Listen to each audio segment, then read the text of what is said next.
Საამშვიდობის ეთერშია პოლიტმეტრი, მე ჟურნალისტი ნინო ჟიჟილაშვილი ვარ. ოკუპაციის კიდევ ერთი მსხვერპლის ირაკლი კვარაცხელიას ცხედარი გადმოსვენებულია საქართველოს ხელისუფლების მიერ კონტროლირებულ ტერიტორიაზე. მას პირდაპირ გადაასვენებენ ექსპერტიზაზე. ამის შემდეგ შესაძლებელი იქნება თქმა, რითი გარდაიცვალა ირაკლი კვარაცხელია. კვარაცხელიას აქვს დევნილი სტატუსი, ჰქონდა უფროსწორად. ის დაბადებულია 1990 წელს. ჰყავს 1-8 წლის შვილი. ვიცით რომ ჰყავს ასევე ბიძა და ბიცოლა.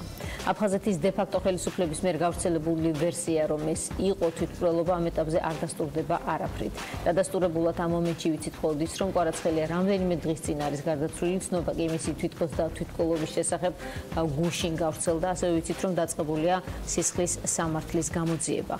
ჩვენ ახლა კადრში ვადევნებთ თვალს კვარაცხელიას ცხედრის გადმოსვენების პროცესი ის არის უკვე საქართველოს კონტროლირებულ ტერიტორიაზე.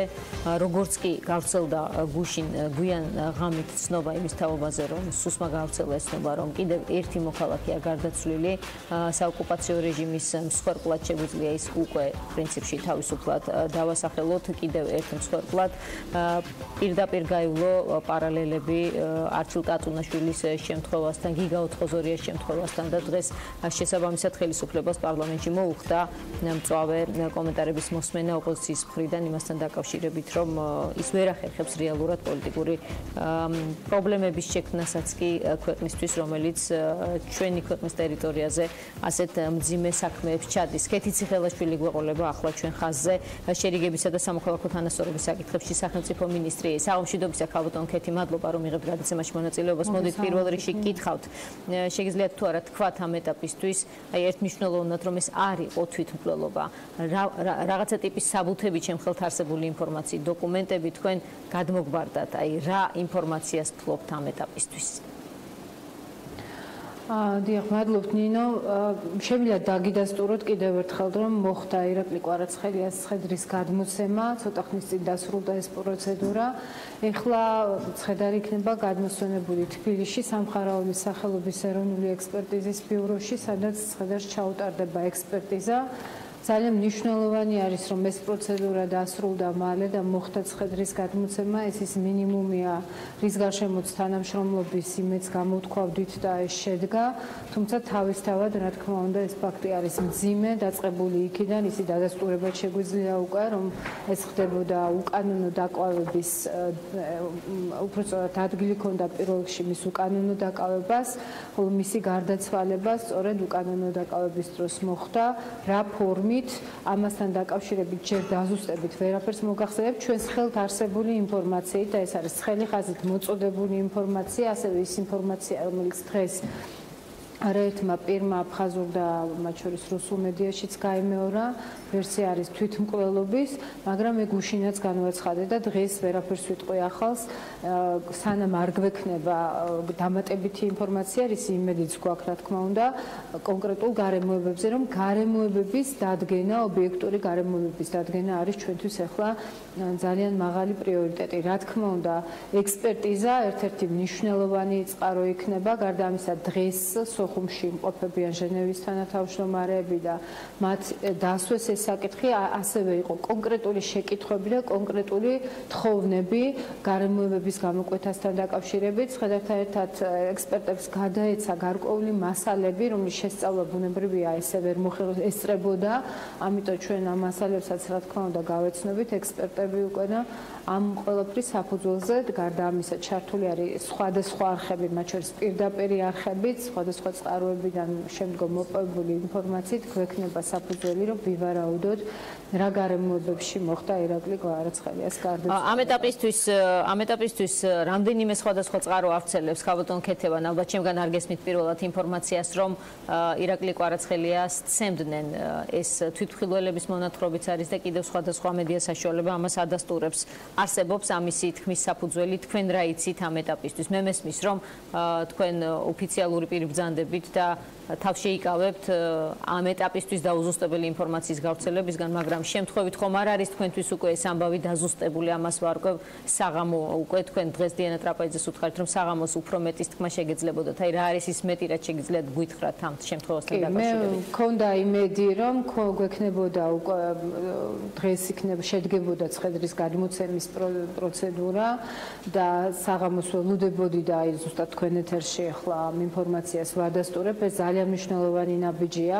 სრულიად სამართლიანად გუშინვე საზოგადოებაში გაჩნდა შფოთვა, მით უფრო ჩვენ გვაქვს უმძიმესი და უგრძესი 26 დღის გამოცდილება, როცა თავისთავად ტრაგიკული ფაქტის მიერ რაჩიკო ტატუნაშვილის მკვლელობის შემდგომ ჩვენ 26 დღე თითოეული საზოგადოების წევრი და არა მხოლოდ ოჯახი და ჩართული პირები ველოდებოდით მისი ცხედრის გადმოცემას და ეს პარალელები გაივლო, რა თქმა უნდა. ამიტომ დღეს მგონია, რომ ეს მნიშვნელოვანი გადადგმული ნაბიჯია, ის რაც შეიძლება ეხლა გადაიდგას, იმიტომ რომ ჩვენ ადამიანის სიცოცხლეზე ვსაუბრობ და ამას აღარაფერი დააბრუნებს საუბედუროდ, მაგრამ ეს შედგა ასევე, რა თქმა უნდა, ცოტა მოგვიანებით უკვე ჩვენ თანათავმჯდომარეებისგანაც ველოდებით იმ ინფორმაციას, რასაც ისინი ჩამოიტანენ სოხუმიდან და სხვადასხვა წყაროებიდან. დღეს მე სხვა ინფორმაციაზე ასევე მტკიცებითი ფორმით რაიმის თქმა არ შემიძლია, არ არის ჩემთვის ცნობილი და არც სხვა სახელმწიფო უწყებებისთვის თვითმხილველების სხვა ტიპის ინფორმაცია, რაც მედიაში დღეს ვრცელდებოდა, ამიტომ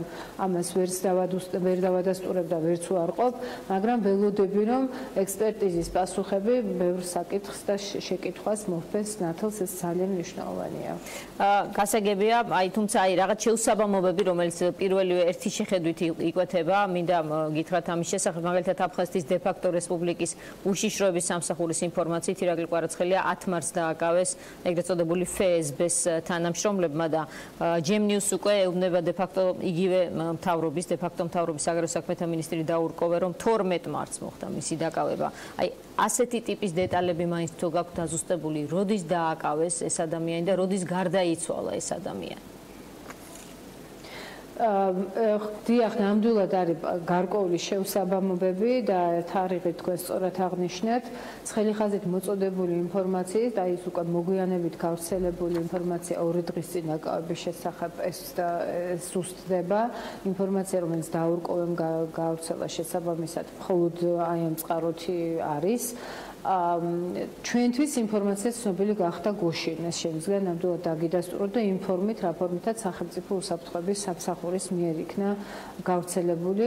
ამიტომ თარიღთან დაკავშირებით, ანუ ცხელი ხაზის ინფორმაცია ემთხვევა იმას, რომ 2 დღის წინ იქნა უკანონოდ დაკავებული. კიდევ ერთი დეტალი, რომელიც იყო აი ამ ინფორმაციაში და რომელზეც ასევე მტკიცებითი ფორმით ვერ ვისაუბრებთ, სანამ არ იქნება სხვა გარემოებებზე დამატებითი ინფორმაცია, სხვათა შორის თავად საუბრობდა გარკვეულ კადრებზე, რომლის გადმოცემის თუ ნახვის იმედი მაქვს, იმიტომ რომ ჩვენ მქონია ადრე ესეთი პრეცედენტი, რომ სხვა შემთხვევასთან დაკავშირებით იგივე ინციდენტების პრევენციის და მათზე რეაგირების მექანიზმის ფარგლებში მხარეებმა გაწევს და ამ შემთხვევაში აფხაზურმა მხარემ გარკვეული კადრები წარმოუდგინა ქართულ მხარეს და ამის იმედი მაქვს, რახან თვითონ თქვა, რომ არსებობს ასეთი დამადასტურებელი კადრები შემზარავი ფაქტის. მაგრამ ხომ ერთი კიდევ დეტალი ის იყო, რომ რაც ამ განცხადებებში იყო და ცხელი ხაზით მოწოდებული ინფორმაციაში, რომ თითქოს ეს თვითმკვლელობა მოხდა უკანონო დაკავებისას იზოლირებულ გარემოში მარტო ყოფნის დროს, მაგრამ აი მეტი დღეს არაფერი არ შემიძლია გითხრათ, კიდევ ერთხელ ვფიქრობ, რომ დღეს მნიშვნელოვანი ნაბიჯი გადაიდგა თავისთავად ის, რომ ირაკლი კვარაცხელიას ცხედარი და არა მხოლოდ ექსპერტიზისა და გამოძიებისთვის, რა თქმა უნდა, ჰუმანიტარული თვალსაზრისით ეს ძალიან მნიშვნელოვანი ნაბიჯი არის მისი ნათესავებისთვის. და ბოლო კითხვა, ქაბატონ ქეთემო, ვიცი რომ ცოტა დრო გაქვთ, მაგრამ მაინც მინდა კითხოთ ის საკითხი, დავსვა კითხვის ფორმატში, რაც დღეს პარლამენტშიც ოპოზიციის მხრიდან დაისვა და ეს საქართველოს მოქალაქეების ნაწილსაც აქვს ეს კითხვა. რას ფიქრობს საქართველოს ხელისუფლება? რა ტიპის მექანიზმია ასამუშავებელი, რაც ვერ მუშაობს ამ დრომდე საიმისოთ, რომ ქვეყანას, რომელიც ამას სჩადის, ჩვენი საკუთარი ქვეყნის მიმართ, ჩვენი სამშობლოს მიმართ, ჩვენი მოქალაქეების მიმართ, რაღაცა ტიპის ძალიან მინიმალური დისკომფორტი მაინც შეექმნა საერთაშორისო სივრცეში. ეხლა ოპოზიციას მე ვფიქრობ, რომ გავეცი პასუხი და მაქსიმალურად მოზომილად, იმიტომ რომ შეიძლება ამოცანა ყოფილიყო მათი სწორედ ის, რომ აჟიოტაჟი შექმნან, ჩვენ ვაკეთებთ საქმეს და ვერანაირად იმ საყვედურებს საქართველოს მიმდინარე ხელისუფლების მიმართ, რასაც ისინი სხვადასხვა პოლიტიკური მოსაზრებით აკეთებენ, ვერც მივიღებთ.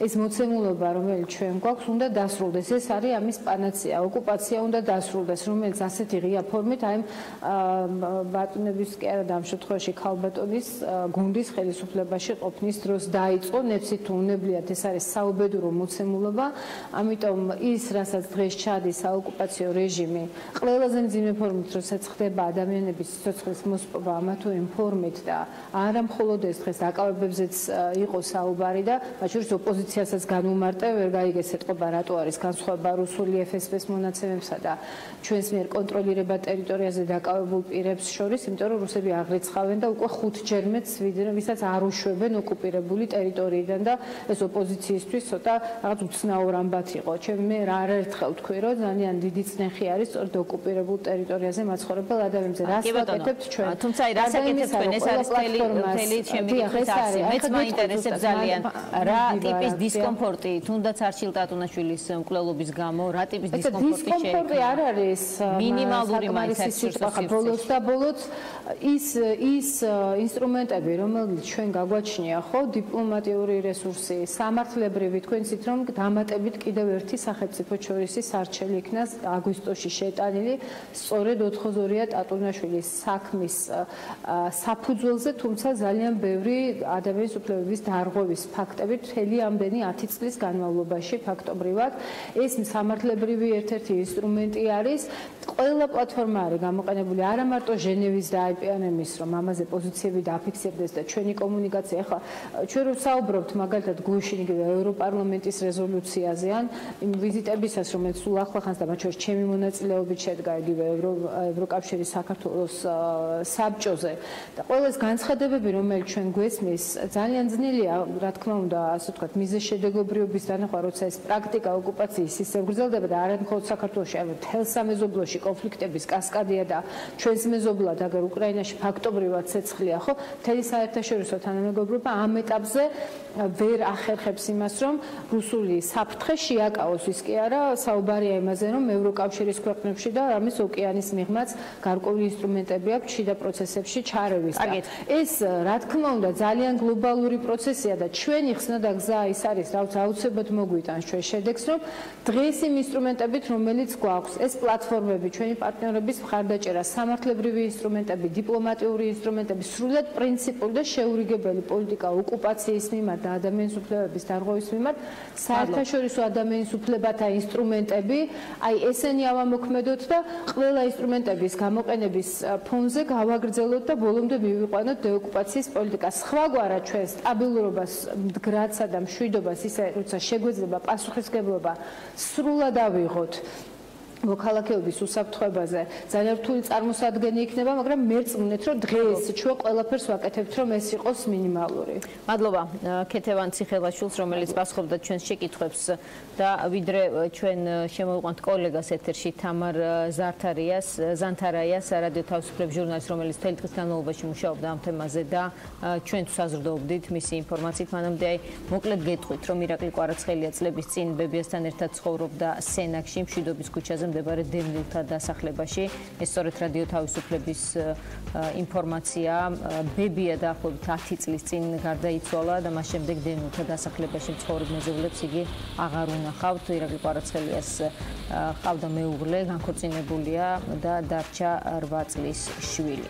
მოდით თამარ ზანთარაიას მოусმინოთ ახლა. თამარ, საღამოშიდობისა, დიდი მადლობა რომ იღებთ გადაცემაში მონაწილეობას. მინდა მაინც პირველ რიგში კითხოთ, აი პროცესი როგორ წარიმართა და რა შეიტყვეთ ახალი აი ამ პროცესში, რაიმე სიახლე ხომ არ იყო, ან ინტერვიუების გაცემის პროცესში, ან თქვენ მიერ სივრცის, თქვათ, ობზერვაციის პროცესში. მოგესალმებით, სიახლე შეიძლება ითქვას, რომ არც არაფერი არ არის და დამატებითი ინფორმაცია ვერ მივიღეთ ამ პროცედურის დასრულების შემდეგ. რამდენიმე საათი ველოდებოდით ჩვენ ირაკლი კვარაცხელიას გადმოსვენებას ოკუპირებული გალიდან ენგურის ხიდის გავლით. აქ იმყოფებოდნენ სახელმწიფო მინისტრის ქეთევან ციხელაშვილის მოადგილე, ასევე სახელმწიფო უსაფრთხოების წარმომადგენელი, თუმცა მათ დამატებითი ცნობები არ მოგვაწოდეს, თქოს რომ დაელოდებიან გამოძიებას. ირაკლი კვარაცხელიას ცხედარი ზუგდიდიდან გადაასვენეს ქუთაისში სამხარაული სახელობის საექსპერტო ბიუროში და სწორედ ამ ექსპერტიზის დასკვნას დაელოდებიან ოფიციალური პირები, რათა გააკეთონ განცხადებები, მანამდე თქვეს რომ განცხადებებმა შეიძლება ზიანი მიაყენოს თვითონ ამ გამოძიების პროცესს. აქედან გამომდინარე, ახალი მათი განცხადებებიდან არაფერი არ იყო ცნობილი. ჯანდაცვის მინისტრის მოადგილემ გითხრა გრიგოლ გიორგაძემ, რომ ზუგდიდიდან ის მიემართება სენაკში, სადაც უნდა შეხვდეს გარდაცვლილის მეუღლეს და 8 წლის შვილს. ეს არის ეს ინფორმაცია ძალიან მწირი, რაც ჩვენ მივიღეთ პროცედურის დასრულების შემდეგ. დიახ, და მოდით აი ერთ კითხვას მაინც დავსვამ დღის ბოლოს ვერსიებთან დაკავშირებით. დიახ, აი ვერსიებთან დაკავშირებით, გარდაცვალების ვერსიებთან დაკავშირებით, აი რა სურათი გამოიკვეთა თვითმკვლელობა თუ მკვლელობა, ცემის ფაქტების დადასტურება, რა ტიპის ინფორმაციით შეიძლება ამ ეტაპზე, რა ტიპის წყაროები გყავთ თქვენს, ვინც ამაზე საუბრობს?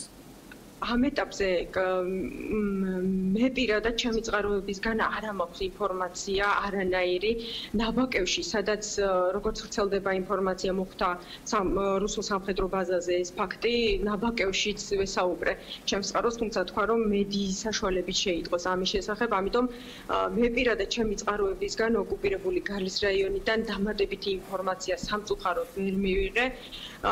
ვერც იმას ადასტურებდნენ, რომ ადამიანი ცემეს ან მოხდა ასეთი ფაქტი, ამიტომ ძალიან გამიჭირდება, მაქვს მხოლოდ ის ინფორმაცია ურთიერთგამომრიცხავი, რასაც აღწელებს დე-ფაქტო ხელისუფლება. შემიძლია გითხრათ, რომ ერთ-ერთი ნათესავი გარდაცვლილის, რომელიც ცხოვრობს ხობში, მან თქვა, რომ მისთვის აბსოლუტურად მოულოდნელი იყო ის ფაქტი, რომ ირაკლი კვარაცხელია აღმოჩნდა აფხაზეთში, იმიტომ რომ ბოლო პერიოდში მან თქვა, რომ ის ცხოვრობდა ეკლესიაში და ასევე გამორიცხა აქედან გამომდინარე, რომ ის სიცოცხლეს თვითმკვლელობით დაასრულებდა, ამიტომ ის ვარაუდობს, რომ შესაძლოა ის დაკავებისას სცემეს და ამის შემდეგ მოხდა მისი გარდაცვალება, თუმცა მე გეტყვით, რომ ეს არის მხოლოდ მისი ვერსია და მოსაზრება, გამომდინარე იქიდან, რომ დარწმუნებულია, რომ ეს ადამიანი არ მოიკლავდა თავს, თქვა, რომ საკმაოდ რთული ბავშვობა ჰქონდა და რთული გზა გაიარა და ამ კრიზისის დროს არ ქონია მას მცდელობა სუიციდის და აქედან გამომდინარე ასკვნის ასევე იმას, რომ ეს ადამიანი თავს არ მოიკლავდა. ამ ეტაპზე როგორც გითხარით, ენგურის ხიძეც არ გაკეთებულა დამატებითი კომენტარები. თქვენს რომ ცხედარს ჩაუტარდა პირველადი დათვალიერება, პირველადი ექსპერტიზა, თუმცა შედეგებთან დაკავშირებით თქვენს რომ გაკეთდება განცხადებები მხოლოდ მას შემდეგ, რაც დასრულდება საექსპერტო ბიუროში ცხედრის მუშაობა, უკვე როცა დაასრულებს მუშაობას ექსპერტები. დიდ მადლობა რადიო თავისუფლების ჟურნალისტ თამარ ზანთარაიას, რომელიც გვერდებოდა ახლა ადგილიდან, სადაც გარდაცვლილი გადმოასვენეს საქართველოს ხელისუფლების მიერ კონტროლირებულ ტერიტორიაზე. ჩვენი საინფორმაციო სამსახური ამ თემას დაუბრუნდება დღესაც 22 საათზე და ხვალ დღის განმავლობაში. შემდეგაც ჩვენ ბუნებრივია გავაკეთებთ მონიტორინგს, როგორ დასრულდება ეს ექსპერტიზა. რაც შეეხება პოლიტმეტრის პოლიტიკურ ნაწილს, ესეც იყო პოლიტიკის ნაწილი ბუნებრივია, რაზეც ჩვენ ახლა ვისაუბრეთ, თუმცა შიდა პოლიტიკურ თემებს, გარჩევებს, კრიზისებს მიიჩნევს თუ არა მას ხელისუფლება კრიზისად, რაც ხდება როგორც მთავრობაში, ასევე მმართველ გუნდში. ამაზე რამდენიმე წუთში უკვე ჩვენ სტუმრებთან ერთად. პირველ ბლოკში დებატები ზაზაგაბუნია ქართული ოცნების წარმომადგენელი დაუთარ კახიძე, ევროპული საქართველოს წარმომადგენელი. მეორე ნაწილში კი დისკუსია შემდეგი შემადგენლობით სანდრო ბარამიძე, თავისუფალი დემოკრატები, დავით ზურაბიშვილი, რესპუბლიკური პარტია, სოფიო ხორგუანი, იურისტი.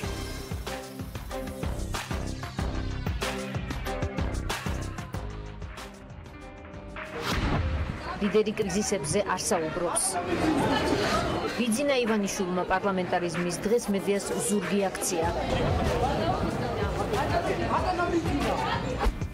თეატრულუკიანმა პოზიცია შეინარჩუნა, დეტალებს მოგვიყვება სიბერეში. როდესაც მექნება თეთრი თმა, გავიზრდი თმებს და გავიკეთებ დიდ კოსას, შეიძლება ამ თემაზე ვისაუბრო. პრემიერ-მინისტრმა სცადა ეთქვა მართვის როგორი სტილი აქვს.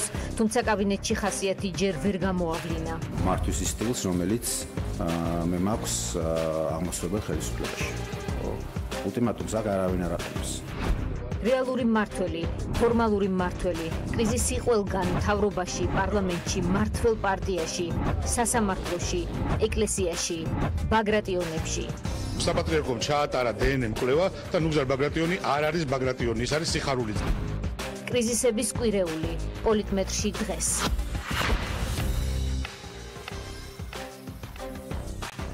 პოლიტმეტრი წარმოგიდგენთ სტუდიის სტუმრებს დებატებით ერთმანეთის პირისპირ ზაზა გაბუნია ქართული ოცნების წარმომადგენელი და ოთარ კახიძე ევროპული საქართველოს წარმომადგენელი საღამოშიდობის ბატონებო დიდი მადლობა რომ მოგებთ გადაცემაში მონაწილეობას მოდით პირველ რიგში არ ვიცი ეს რამდენი შეიძლება იყოს დებატების თემა შევეხოთ იმ საკითხს სადაც ჩვენ პირველი ნაწილი ჰქონდა კვარაცხელიას ცხედარი უკვე არის გადმოსვენებული სივრცეში სადაც მას ჩაუტარდება ექსპერტიზა სადაც გავიგებთ სუსტ პასუხს იყო თუ არა ეს თვითმკვლელობა თუ იყო ეს მორიგი მკვლელობა საოკუპაციო რეჟიმის მხრიდან საქართველოს მოქალაქის ოთარის თქმა შეიძლება ამ ეტაპზე. პროტესტი გაქვთ ოპოზიციას. თქვენ ფიქრობთ რომ რაღაცას ისე არ აკეთებს ხელისუფლება, როგორც უნდა აკეთებდეს?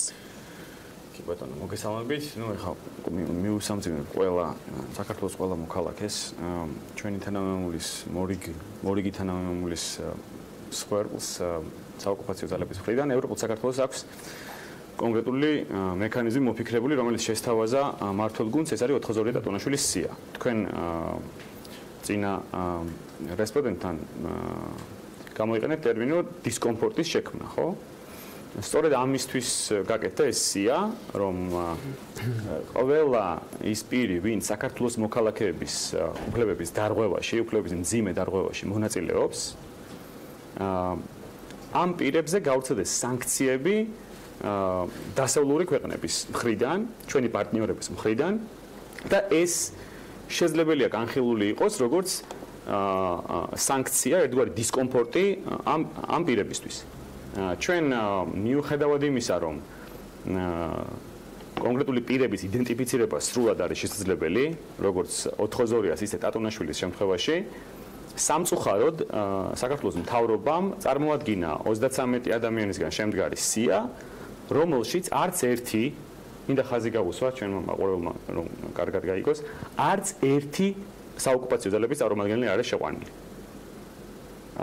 როცა კონკრეტული პირები, რეჟიმის უფროსი, კონკრეტული FSB-ს თანამშრომლები, კონკრეტული ადამიანების სახელებით და გვარებით, რომელიც ფიგურირებენ როგორც 82-ას მკვლელობაში და იქ არიან პასუხისმგებლები ვითარებაზე, ისე ტატონაშვილის წამებასა და მის გარდაცვალებაში, ეს ყველაფერი ზედაპირზე დევს, მაგრამ სიაში ეს ხალხი არ არის. და სხვათა შორის ვინც არის ამ სიაში, ძალიან ცუდია რომ გარდაცვლილი პირებიც არიან და ეს მიუთითებს არასერიოზულ დამოკიდებულებას ზოგადად ამ სიის მიმართ, მაგრამ მთავარი არის ის, რომ თქვათ ოსიან აფხაზი ადგილობრივი თქვათ რიგითი ფიგურები მათთვის დიდი დისკომფორტი არც არის, ხომ? თქვათ თუ მათ ქონებას რამე საფრთხე შეექმნება, ან თუ ვიზას ვერ მიიღებენ, ან გამგზავრებას ვერ შეძლებენ, ან დააკავებენ, თქვათ სხვაგან, მაგრამ რუსი ოფიცრებისთვის ეს ხომ სერიოზული პრობლემაა. ჩვენ ხომ ყველამ კარგად ვიცით, რომ რუს ოფიცრებს ძალიან მოსწონთ თავიანთ ოჯახებთან ერთად საზღვარგარეთ სიარული, პარიზის და რომის დათვალიერება. ასევე მაღალჩინოსნები ცდილობენ რომ იქ ქონებაც შეიძინონ, საბანკო ანგარიშიც გახსნან. ხო, ანუ დასავლეთი ეს რიტორიკულ დონეზე არ მოსწონთ, თორემ ისე ხომ ვიცით რომ ისინი ესტრაფიან დასავლეთს. ეს არის რეალური მექანიზმი, რომ ეს არის ის რაც მართლაც და ეს არის ის რაც ჩვენ შეგვიძლია რომ გავაკეთოთ. ეს მექანიზმი უკვე ამუშავებულია. ეხლა ამ მხრივ ეხლა ჩვენი ინიციატივა იყო, მაგრამ მთავრობამაც ამაში მხარი აგვიბა. და სხვათა შორის ახლა როდესაც რეზოლუციაში ჩაიწერა, ესეც იყო ასევე ჩვენი ინიციატივა, რომ ევროპარლამენტმა ოფიციალურად მიიღო ეს სია, დაუჭირა ამას მხარი და სხვადასხვა ქვეყნებთან ინდივიდუალური მოლაპარაკების საფუძველზე ასევე სანქცირებული არიან ეს პირები, ვინც ამ სიაში არიან. ამ სიაში თუ არ შევიყვან საოკუპაციო ძალების წარმომადგენლებს, ისინი სრულიად დაუსჯელად გააგრძელებენ ამ უფლებების დარღვევას. ბატონო, რატომ შეიძლება არ იყოს თქვათ ეს მოდელი მისაღები? ან რა ალტერნატივას შეიძლება სთავაზობდეს საზოგადოებას სახელმწიფო? პირველში მე მინდა თქვა რომ მოვიდივარ ახლა იმ სხდომიდან, რომელსაც თავმჯდომარეობდი და რომელიც სწორედ ეხებოდა ამ საკითხზე მსჯელობას. სახელმწიფო მინისტრი რეგიონული პოლიტიკის კომიტეტის სხდომაზე მეორე დღესვე ამ ამბის გახმაურებიდან წარსდგა პარლამენტარები და საზოგადოების წინაშე და მან ისაუბრა ყველა შეკითხვაზე ამომწურავად, რომელიც მათ შორის ჩემს კოლეგებს ჰქონდათ და ეს არის მნიშვნელოვანი, ეს არის კარგი, იმიტომ რომ ეს მოასწავებს იმას, რომ ხელისუფლება მისი ყველა რგოლი, პასუხისმგებელი რგოლი პირველივე წუთიდან ამ ინფორმაციის გახმაურებიდან იყო ჩართული ამ პროცესში. რაც შეეხება ოთარის ნათქვამს, ეს ნახევარი სიმართლე. ბოლოს კი გამოურია სიმართლე ოთარმა, მაგრამ ფაქტი ის არის, რომ დიახ, ეს საკითხი დადგა და მე მინდა ედგვარდ რიტორიკულად ასმო შეკითხვას თქვენსას იქნება თუ ეს დებატებისაგან არ ამგონია ეს გამოდგეს დებატებისთვის და მათ შორის 92 დათმაშვილის სია იყო ამის დასტური, რომ პოლიტიკური ჯგუფი პარლამენტის შიგნით იწყებს შეძლებას ამაზე, ანუ საპარლამენტო სივრცეში, საკანონმდებლო სივრცეში ამაზე სრული კონსენსუსი და შეთანხმება მოხდა პოლიტიკურ ჯგუფებს შორის, გულისხმობ ამ შემთხვევაში თქმა უნდა ჯგუფს, რომელსაც მე წარმოადგენ უმრავლესობას და საქართველოს მთავრობა აღმასრულებელი ხელისუფლება ადეკვატურად იწყებს მოქმედებას პარლამენტის მიერ მიღებული გადაწყვეტილების შესაბამისად ამ რეზოლუციის შესაბამისად. იქ არიან სწორედ ის ადამიანები, რომელთაც აქვთ ჩადენილი სისხლის სამართლის დანაშაული. ეს ერთი, ანუ ტყუილია რომ თითქოს იქ არ არიან ადამიანები, რომელთაც ასეთი დანაშაული აქვთ და არ წარმოადგენენ ისინი სეპარატისტულ რეჟიმს და საოკუპაციო რეჟიმს. არა, არ წარმოადგენენ. საოკუპაციო რეჟიმს. არც ერთი გვარი. მათ შორის ერთი გვარი. ჩვენ ვაპარაკობთ. ერთი გვარი ყველა იმ სუბიექტზე, რომელიც მონაწილეობს საოკუპაციო რეჟიმის ერთი გვარი მითხარით 33-დან. საოკუპაციო რეჟიმი. დღეს ჩვენ არაერთხელ მოგეცით თქვენ შენიშნა სპეკულაციებზე, ახლა იგივე ხდება. გავიმეორებ. მითხარით დამასრულებინეთ ფრაზა რა, ნებისმიერი სუბიექტი, რომელიც მონაწილეობს საოკუპაციო პოლიტიკაში, მათ შორის სეპარატისტული ჯგუფების მხრიდან ასეთი სუბიექტები ამ სიაში არიან. ეს ერთი. მეორე, ჩვენ პარლამენტშიც და მთავრობამ თქვა სრულად გასაგებად, რომ აქ ტაბუ არ ედება სიას, არ იკეტება, ბოქლომი არ ედება და ამით არ მთავრდება ამ სიაზე მუშაობა. შესაბამისი სტრუქტურები, სამთავრობო სტრუქტურები მუშაობენ იმისთვის, რომ ამ სიაში შევიდნენ სხვა ადამიანებიც, რომლებიც არიან, რომელთაც ჩაიდინეს სისხლის სამართლის დანაშაული და შესაბამისად ვიზიარებ აბსოლუტურად ყველა მექანიზმი იქნება გამოსაყენებელი იმისთვის, რომ მათ მაქსიმალური დისკომფორტი შეექმნათ. ეს მეორე საკითხი.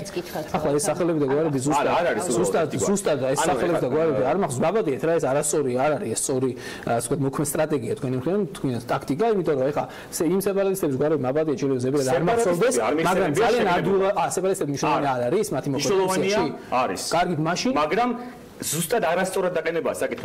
როცა მხოლოდ სეპარატისტები შეგყავს, რატომ არ შეგყავს? მე ეს ვთქვი სწორედ. არასწორად ეს არის ჩემი დრო. თუ არიცით ზაზა, მაშინ მე არა მე არც ერთი რუსი ოფიცერი არ არის. არც ერთი. არა. თქვენ იცით, მაგრამ მიზანმიმართულად ამახინჯებთ შინაარს აი ამ სიისა, იმიტომ რომ მათ შორის არ მაცლი დავამთავრო ეხლა წინადადება, იმიტომ რომ მე ვამბობ, იქ არიან სეპარატისტული რეჟიმის წარმომადგენლები და არავის არც საპარლამენტო, არც სამთავრობო გუნდს არ უთქვამს, რომ ამით ჩვენ დავამთავრეთ სამუშაო. ეს სია გაიზრდება, ეს შემადგენლობა სიისა გაიზრდება და რაც თავარი ძალიან მნიშვნელოვანია თქვა, რომ ეს არ არის მხოლოდ ერთი ნაწილი ჩვენი პოლიტიკისა. დღეს ისაუბრა კიდეც ქალბატონო სიხელაშვილმა, რომ ჩვენ გვაქვს სპეციალური პოლიტიკა, სპეციალური სტრატეგია შედგენილი, რომელიც 8 პუნქტისგან შედგება, რომელიც მათ შორის საერთაშორისო მექანიზმების და დამუშავების გაძლიერებას ეხება იმისთვის, რომ ჩვენი მოქალაქეები დავიცვათ ამ სარისკო ზონებში. ამიტომ როდესაც ვლაპარაკობთ, სრული სიმართლე არის საჭირო ითქვა საზოგადოებისთვის. დიახ, ეს იყო კარგი ინიციატივა, ამ ინიციატივას სრულად ადეკვატურად შეხვდა მმართველი უმრავლესობა და ქვეყნის აღმასრულებელი ხელისუფლების მთავრობა. ანუ ეს არის საერთო ეგზისტენციალური ამოცანა ყველასი ჩვენი და ამ ამოცანის ფარგლებში ბუნებრივია მათ შორის სია, სახელები და გვარები გაიზრდება სიის ჩამონათვალი ამ სიისა. ასე წუხილი რომ ამ დრომდე არ არის გაზრდილი, ამაზეა საუბარი. არა, გაზრდილი არ არის. შეიძლება კატეგორია ადამიანების, ვისაც რეალურად შეექმნება და დისკომფორტი ამას გეუბნებათ ოპონენტი და ამაზე პასუხი თუ ამ საკითხთან დაკავშირებით მე არ მახსენდება, ჩვენ იმ ასე პროცედურის მე როდესაც დასრულდა სიის განხილვა, ჩვენ პარლამენტში მიუბრუნებული ყავით, ან თქვენ გაგეყენებინათ ამ ინიციატივას. არა, მე ასეთ რამე არ მახსენდება უკაცრავად, მაგრამ თავარი ძალიან მოკლედ თავარი არის ის, რომ არც ერთი წუთით სამთავრობო სახელმწიფო მთლიანობაში განწყობა ამ თვალსაზრისით არ შეცვლილა. დიახ, ჩვენ გვჭირდება მეტი მექანიზმები, მეტი ადამიანები და სახელმწიფო გვარები ამ სიაში, მეტი დისკომფორტი მათთვის. დიახ, ბუნებრივია ვიზიარებ ამას, მაგრამ ეს არის სამუშაო პროცესი, რომელსაც ვარ მზად. კარგი, მაშინ მოკლედ რეპლიკა უნდა ვთქვა, იმიტომ რომ მთავრობის დამტკიცების დროს, როდესაც შევხვდით უმცირესობა ჩვენ მთავრობას, ეს იყო გასული წლის ივნისი. სერგი კაპანაძემ წარუდგინა პრეზენტაციის ფორმატში პირებზე მითითებით, ვინც უნდა ყოფილიყვნენ სიაში და არ იყვნენ, და იქ იყო პრემიერ-მინისტრი და შინაგან საქმეთა მინისტრი, პასუხისმგებელი პირები, ასევე იუსტიციის მინისტრი. და იმის შემდეგ მაინც არ შეიყვანეს რუსეთის საოკუპაციო რეჟიმის წარმომადგენლები და შეგნებულად უსვამ ამას ხაზს. ჩვენ იქ სეპარატიზმის პრობლემა კი არ გვაქვს მხოლოდ ვინდა სუსმა და შინაგანსაკუთრებათა სამინისტრო. ასევე ჩვენ როდესაც ბატონი ლილუაშვილი გყავდა პარლამენტში, მასთანაც დავსვით ეს საკითხი, პასუხი არის სტანდარტული. ივნისის შემდგომ, მალე 1 წელი გახდება. მუშაობთ, ბრალდების წარდგენა რატომ ვერ მოხერხდა? 82-ია საკითხი, ხო, გადაღებულია საერთოდ. ხო, გადაღება ფირზეა, ხო, აღბეჭდილი, კონკრეტული ადამიანები არიან. როგორ შეიძლება ეს ადამიანები გულისხმობ რუსი სამართლებრივი ხო და მაგას რაშიდ კანჯიოღლი არ უნდა იყოს სპეკულაცია ოთარ შენი მხრიდან რა. ეხლა ამის ადღება ხდება დანარჩენ ნაწილთან და გამოდის მე სუროგატული სიმართლე, ნახევრად სიმართლე და მტყუილი. სიაში არის რაშიდ კანჯიოღლი, მაგრამ სიაში არ არიან ის რუსი ოფიცრები, საოკუპაციო რეჟიმის წარმომადგენლები, რომლებიც არიან ამ ქმედებაში დამნაშავეები. ატუნაშვილის შემთხვევაშიც ეს ეგრე იყო.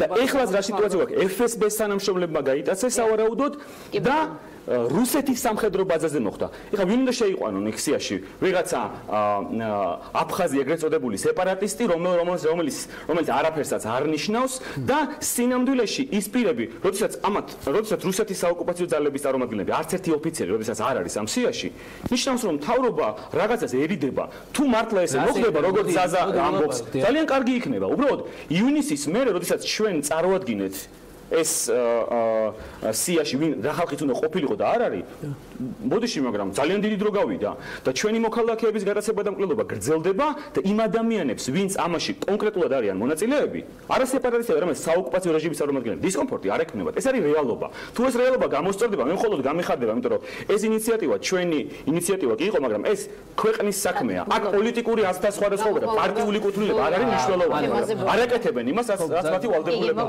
პირველ რიგში ამ პრეტენზია ეხება მთავრობას ზაზაგაბუნი ეხა ვერ შეიძლება სიაში ბრალდება უნდა წარუდგინოს ნაწილი არაკრიტიკებს მასზეც მოდის ხომ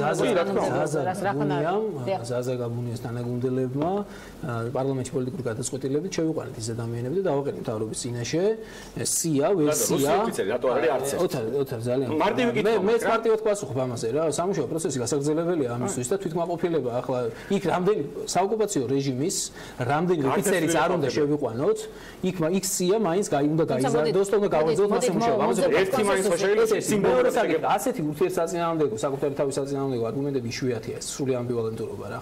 ესე იგი, ლაპარაკობთ იმაზე, რომ საოკუპაციო რეჟიმზე ლაპარაკობთ და თურმე საოკუპაციო რეჟიმის წარმომადგენლის შეყვანა სიაში არ არის სწორი, ხო? დაახლოებით ასეთ ფორმულირება იყო. ან არ არის საკმარისი. თუმცა ის რომ ეს ასე მოხდა ეს ნიშნავს, ეს ინფორმაცია რომ თავრობის სეპარატისტები, თქვენ ვერას ხოვებთ? აფხაზი სეპარატისტი და რუსი ოფიცერი, ოკუპანტი ვინ არის?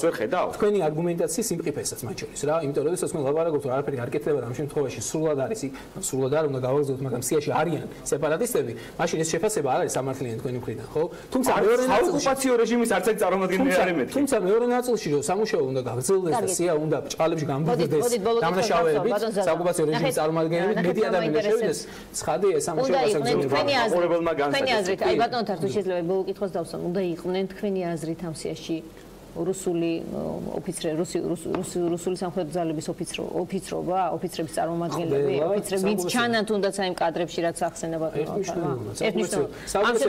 წარმომადგენლები რო არ არიან და რომ არ შეყავთ ამდენი ამ შემთხვევაში განსხვავება თქვენ შორის არ არის თუმცა რომ არ შეყავთ ეს კითხვა არა ეს არის სამუშაო პროცესი ამ სამუშაო პროცესში შეგვიძლია მივუბრუნდეთ მომავალ კვირასვე ან ხვალვე, ოთარ, მაგრამ ანულირების ცდელობა ოპოზიციის მხრიდან რომ არაფერი გაკეთდა საქართველოს თავის მხრიდან ამ ამოცანის შესრულება ეს ბუნებრივი არ არის სწორი და სამართლიანი. მე ვარ არაფერი გაკეთდა, მაგრამ საკმარისი არ არის. და ეს ვაჩვენეთ შინაგანსაქმეთა მინისტრს და პრემიერ-მინისტრს და სუსის უფროსის მოადგილეს და მაინც არავინ არ შეყავთ საოკუპაციო რეჟიმის წარმომადგენლებს. ჩვენ ცხოვრობთ ოკუპაციის პირობებში და რა თქმა უნდა საკმარისი არასდროს არ იქნება. ამიტომ ძალის ხვევა აქეთკენ იქნება მუდმივად საჭირო. რისთვისაც საქართველოს თავრობა მზად არის. სამწუხაროდ დღეს ფასის გადახდა საოკუპაციო რეჟიმის ოფიცრობას არ უწევს ჩვენი მოქალაქეები აბსოლუტურად ვიზიარებ ამას და საჭირო არის ამ თვალსაზრისით გაძლიერება ძალიან. კარგით, ჩვენ მოდით რეკლამაზე გავიდეთ. თავრობამ არაფერი გააკეთა. რეკლამაზე გავიდეთ და რეკლამის შემდეგ რომ აღარ გაგაწყვეტინოთ შიდა პოლიტიკურ თემებზე, ან ზოგადად დავიწყოთ და დავასრულოთ დებატები რეკლამის შემდეგ.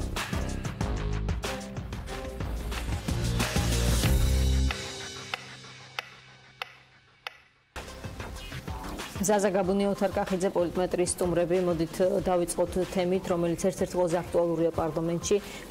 ბატონ ზაზა, გასაგებია თუ არა თქვენთვის, რატომ ითხოვს საგამოძიებო კომისიის ხდომას იმ პოლიტიკური ძალის საგამოძიებო კომისიის შექმნას იმ პოლიტიკური ძალის ვთქვათ წარმომადგენელიც მათ შორის, რომელიც ახლა თქვენს წინ ზის. მე ამხელობაში მაქვს თბილისის ბანკისა და ანაკლიის განვითარების კონსორციუმის საკითხების შემსწავლელი დროებით საგამოძიებო კომისია. საგამოძიებო კომისია უგარი პრაქტიკა ქართული ოცნების ხელისუფლებისთვის უმრავლესობისთვის ჩვენ ასეთ საკითხებს უყურებთ როგორც შესაძლებლობას ინსტრუმენტს მათ შორის სიმართლის და ჭეშმარიტების დასადგენად და გაცილებით უფრო ძიმე საკითხთან დაკავშირებით სიცოცხლის მოსპობის თემასთან დაკავშირებით ჩვენ ასეთი კომისია შევქმნით და მეტიც ეს მართვის ბერკეტები ამ კომისიისა გადავეცით ოპოზიციას ბატონ ოთარს და მის თანაგუნდელებს ასე რომ ეს პრაქტიკა ბუნებრივია იქნება შენარჩუნებული, ანუ ნება ასეთი კომისიები არსებობდეს ბუნებრივია არსებობს, თუმცა ყოველ საქმეს უნდა მიუბრუნდე, შეაფასო, გაანალიზო ამ საქმის შემადგენელი ჩინაარსით. მე არ მიმაჩნია, რომ დღეს ახლა არის ის მომენტი, ის ეტაპი, როდესაც საპარლამენტო კომისიის გარდა ერთ-ერთი სხვა ხერხი თუ ინსტრუმენტი ვერ დადგინდება ჭეშმარიტებით. ჩაურმავდით, გაანალიზეთ და გადაწყვეტეთ, რომ ასეთი კომისია საჭირო არის. აი რატომ შეიძლება ვიკითხო? საპარლამენტო კომისია უნდა შეიქმნას უკიდურესი აუცილებლობებიდან გამომდინარე, ხო? ან მაშინ, როდესაც სხვა კონსტიტუციური ორგანოები ამოწურეს საკუთარი შესაძლებლობები, ისინი დგანან, ასე ვთქვათ, დილემის წინაშე, ისინი ვერ წყვეტენ საკითხს, ვერ ავლენენ დამნაშავეს და ასე დროს პოლიტიკური, ასე ვთქვათ, პროცესში გადმოდის ეს პროცესი. ასე საკითხი ადგას თქვენთვის თბილისის ბანკის მე მიმაჩნია, რომ დღეს საქართველოს პროკურატურას უნდა მიეცეს შესაძლებლობა თქვა თავის სიტყვა ამ საკითხზე. ამდენად ის იძიებს ამ საქმეს, პარალელური პროცესის წამოწყების საჭიროება არ ჩანს. სხვა საკითხი იყო აბსოლუტურად ხოროვას ტრაგედია და ამ საკითხთან დაკავშირებით არათუ კომისია შეიქმნა, მანამდე ამისაც ხო პრელუდია და წინაპირობა იყო მათ შორის თავი პროკურორის გადადგომა, ან შესაბამისად ეხა ამ ორი საკითხის ერთმანეთის გვერდით აყენება თავის სიმძიმით და მნიშვნელობით მიუხედავად იმისა, რა თქმა უნდა, ბიზნესი, ეკონომიკა, საკუთრების უფლება, ადამიანი, მოქალაქე, ერთი პერსონა, რომელიც ამბობს, რომ ეძებს ამართლას, რა თქმა უნდა, ყველაფერი უპირობოდ უნიშნელოვანესია, მაგრამ ჩემი აზრით არსებობს გარკვეული შრეები, გრადაციები, როდესაც არის აუცილებლობა, როდესაც ყველა იმთანხმდებით, ყველა არგუმენტია სახეზე, რომ ეს კომისია აუცილებელია, მაგრამ არის მომენტი და ახლა არის ასეთი მომენტი, როდესაც ჩვენ გვჭირდება ნახოთ როგორ გაართმევს თავს პროკურატურა ამ მნიშვნელოვან საყურადღებო საქმეს. ამიტომ პროკურატურის, ასე ვთქვათ, საბოლოო სulis გადაწყვეტილების საქმეზე მუშაობის დასრულების შემდეგ და იქიდან მიღებული ინფორმაციის თუ ვერდიქტის თუ გადაწყვეტილების შემდეგ იქნება უფრო რელევანტური, ადეკვატური, უფრო შესაბამისი ვილაპარაკოთ საპარლამენტო კომისიას. ამიტომ ის კითხვები არ გაქვთ. ჩვენ კითხვები რომ მქონდა ეს გამოჩნდა მათ შორის საკომიტეტო ხდომაზე, სადაც უმრავლესობის წევრებიც სვამდნენ. ბევრ შეკითხვას საკომიტეტო მოსმენები ეთმობა ასეთ საკითხებს. კითხვები არ გაქვთ არა ხაზარაძესთან, არამედ პროკურატურასთან. პროკურატურამ თუ არ დაასრულა პროცესი, ბუნებრივია, მანამდე საფუძველს არ იარსებებს კონდეს კრიტიკის საფუძველი. პროკურატურას როგორც ამ კონსტიტუციურ ორგანოს არ გამოუცხადებია საქმე, ასე ვთქვათ, ახურულად და გამოძიებულად და დასრულებულად. შესაბამისად, მე მიმაჩნია, რომ ეს საკითხი საპარლამენტო, ასე ვთქვათ, საზოგადოების ზედამხედველობის თუ ყურადღების ქვეშ აუცილებლად იქნება, მაგრამ რამდენად უნდა მიიღოს ახლა უკვე დღევანდელ დღეს, როდესაც 13 მარტს ვლაპარაკობთ ამ საპარლამენტო კომისიის ფორმა და სახე, მე მიმაჩნია, რომ ჯერ ამაზე ლაპარაკი, ჯერ ეს ინსტრუმენტი, ამ ინსტრუმენტის ამოქმედება ახლა საჭირო არ არის, თუმცა ჩვენ შევხედოთ ამის საჭიროებას ყველანი ერთად ძალიან ობიექტურად თუ ამის საჭიროება დადგება ჩვენ შეგვიძლია ვილაპარაკოთ ამაზე. პარლამენტის თავმჯდომარემაც ასეთი რეპლიკა თქვა დღეს რომ პროკურატურისთვის რომ გეცლიათ უკეთესი იქნებოდა გითხრათ ხომ? პროკურატურისთვის რა უნდა აგვეცლია? აი რასაც გეუბნებათ ბატონი ზაზა რომ დაასრულოს რაღაცა ეტაპი მაინც და შემდეგ თქვენ ერგოთ ამ სისტემაში ზოგადად რეგლამენტი ჩვენ ორივეზე უკეთ. აი მითხარით რატომ არ უნდა აცადოთ პროკურატურას რა ტიპის ეჭებს აჩენს ამ დროისათვის პროკურატურის ქმედებები? ანუ რეგლამენტი და კონსტიტუცია იმ შემთხვევაში ითვალისწინებს საგამოძიებო კომისიის შექმნას, როდესაც სახეზეა უმაღლეს თანამდებობის პირთა მხრიდან შესაძლო კანონდარღვევები, რაც საფრთხეს უქმნის სახელმწიფო და ეკონომიკურ ინტერესებს. არა ტრივიალური რიგითი საქმეები, არამედ როდესაც მაღალი თანამდებობის პირების, სახელმწიფო ინსტიტუტების თანამდებობის, რომელიც ამ ორგანოებს ხელმძღვანელობენ, ამ პირთა ქმედებებში, როდესაც შესაძლო კანონდარღვევები იკვეთება. ამ შემთხვევაში ვინ არიან ეს თანამდებობის პირები? ეს თანამდებობის პირები არიან თვითონ გენერალური პროკურორი და გენერალური პროკურატურა, რომელმაც სხვა ერთმანეთისგან დამოუკიდებელი სახელმწიფო ინსტიტუტების მხრიდან მათთან ერთობლიობაში მიიტანა ორგანიზებული იერიში TBC ბანკზე. ეს დროში ემთხვევა ერთმანეთს. როცა პროკურატურა, ეროვნული ბანკი, ფინანსური მონიტორინგის სამსახური, ფინანსთა სამინისტროს შემოსავლების სამსახური შედის ბანკში კონკრეტული ერთი ტრანზაქციის გამოსაძიებლად. ეს ერთმანეთს ვერ დაემთხვევა. მოდით ასე დავსაკეთოთ, თუ ეს ტრანზაქცია გამოსაძიებელი, ასე არ უნდა მოხდეს. რა თქმა უნდა, ანუ უბრალოდ ეს შეუძლებელია, რომ ერთდროულად ყველა უწყებამ გადაწყვიტა, რომ ეს ტრანზაქცია გამოსაძიებელია. ესე უბრალოდ არ ხდება. ხვდებით, ანუ ჩვენ ვსაუბრობთ ეჭვებზე, მე არ მინდა წინასწარი დასკვნები გავაკეთო, საგამოძიებო კომისიას, სწორედ იმიტომ ვითხოვთ, რომ ამ კითხვებზე კვალიფიციური პასუხი გაიცეს მტკიცებულებების მიხედვით, ხო? მეორე საკითხი, უნდა აღვნიშნოთ აუცილებლად თვითონ პროკურატურის მხრიდან გამოქვეყნებული განცხადება ფულის გათეთრებასთან დაკავშირებით. ფულის გათეთრების მუხლით, როდესაც გამოძიების დაწყება დაანონსა პროკურატურამ და გამოძიების დაწყება და მისი მიმდინარეობა არ არის საკითხი, რომელზეც ბრიფინგები იმართება. ბრიფინგი იმართება, რომ კონკრეტული საპროცესო მოქმედება განხორციელდა, კონკრეტულ პირს ბრალი წარედგინა, ანუ ამუშავდა პროკურატურის როგორც სისხლის სამართლებრივი დევნის ორგანოს ფუნქცია. ამ შემთხვევაში უბრალოდ იარლიყი მიაწებეს TBC ბანკის დამფუძნებლებს, რომ ისინი არიან სავარაუდოდ ფულის გამთეთრებლები და პროკურატურა მოგვევლინა როგორც შავი პიარის გამტარებელი რაღაც სააგენტო. აქვე უნდა აღვნიშნოთ კიბერშეტევაც, ხო? ანუ ლეგალური მექანიზმების გარდა, რომელსაც სახელმწიფო ინსტიტუტები იყენებდნენ, ეროვნული ბანკიც, პროკურატურაც იყენებდა მის ხელთ არსებულ ლეგალურ მექანიზმებს ამ შემთხვევაში ხაზარაძის წინააღმდეგ. არ უნდა გავიწყდეს, რომ კიბერშეტევა, რომელიც განხორციელდა 2018 წლის აგვისტოში, რომლის ასე ვთქვათ, იდენტიფიცირებას მოახერხა TBC ბანკის IT სამსახურმა და შინაგან საქმეთა სამინისტროს მიაწვდეს ინფორმაცია მისამართის კომპიუტერების, ანუ დეტალურად მიაწვდეს შეტევა, საიდან მოდიოდა, ამდენი თვის მანძილზე კიდევ არ არის გამოკვეთილი არც ერთი პირი, ვინც ამის უკან იდგა. ეს ყველაფერი ამას ზემოდან დაერთო სამთავრობო მედია და Facebook გვერდები, კონკრეტული გვერდები, რომლებიც მანამდე იყვნენ. უკაცრავად უნდა გითხოთ, სამთავრობო მედიაში რას გულისხმობთ? სამთავრობო მედიაში გულისხმობ სოციალური მედიის იმ სერიოზულია. რა სოციალური მედია და სამთავრობო მედია, ანუ ხა არ არის ეს უკაცრავად გაგაწყვეტილი. კი ბატონო, ანუ ეს მაყურებელმა შეაფასოს, ანუ Facebook-ზე, რომელიც არის ძალიან მნიშვნელოვანი სოციალური მედია, სადაც ჩვენი 100,000-ობით მოქალაქე ეცნობა ინფორმაციას. საქართველოს მთავრობის ასე ვთქვათ, მეშვეობით ისინი მართავენ კონკრეტულ Facebook გვერდებს, რომლებსაც იყენებენ პროპაგანდისტის, მათ შორის საარჩევნო პროპაგანდისტის. ეს საკითხი არ ეს როცა ჩვენ საუბრობთ ორგანიზებულ შეტევაზე, ამ შეტევაში ესეც მონაწილეობდა, ხო? კომპონენტია, რა თქმა უნდა, ანუ ჰაკერული შეტევა და მედია არის კომპონენტი, რომელიც ჩვენ გვაფიქრებინებს, რომ აქ კიდევ უფრო რთულად გვაქვს საქმე, ვიდრე მხოლოდ სახელმწიფო ინსტიტუტების გამოყენებაა, კონკრეტული ბიზნესის წინააღმდეგ და ამ ყველაფერს როცა ერთვის ყველა ამ უწყების შეტევა და ბოლოს ეს გვირგვინდება წერილით, მუქარის წერილით, რომელიც ეს წერილი უკვე ვალიდურია, ანუ არსებულია. ეს წერილი არ შეიძლება საფუძვლად დაედოს სასამართლო განაჩენს. და ჩვენ ამ წერილის მიხედვით აპრიორი ვერ დავასკვნით რა მოხდა. ეს წერილი არის საკმარისი საფუძველი, რომ საგამოძიებო კომისია შეიქმნას. სწორედ ამას და დავასრულებ თუ შეიძლება ან წერილთან დაკავშირებით ისაც ვიტყვი, აი პროკურატურას რატომ ვერ დაველოდებით, ხო? რა უნდა გაეკეთებინა პროკურატურას მაშინვე, როდესაც მამუკა ხაზარაძემ ამ წერილის შესახებ ისაუბრა. ჯერ სასამართლოში აქვს ეს ნათქვამი და პროკურატურას ერთი კითხვაც არ დაუსვამს, რომ რა წერილზე, რა მუქარაზე საუბრობ და მას შემდეგ დიახ, ჩვენებაში არ დაუსახელებია, თუმცა ახსენა რომ ხომ და ესვა ვინ იყო მუქარის ნებისმიერი ჟურნალისტი დასვამდა ამ კითხვას, არათუ პროკურორი. და შემდგომ როცა უკვე ზღიად განაცხადა პარლამენტის ხდომაზე, რა უნდა ეკნა პროკურატურას? უნდა დაეკითხა შესაძლო ავტორი ამ მუქარის წერილის ბატონი გახარია, შუამავალი, რომელიც დაუსახელა დაკითხვის დროს მამუკა ხაზარაძე.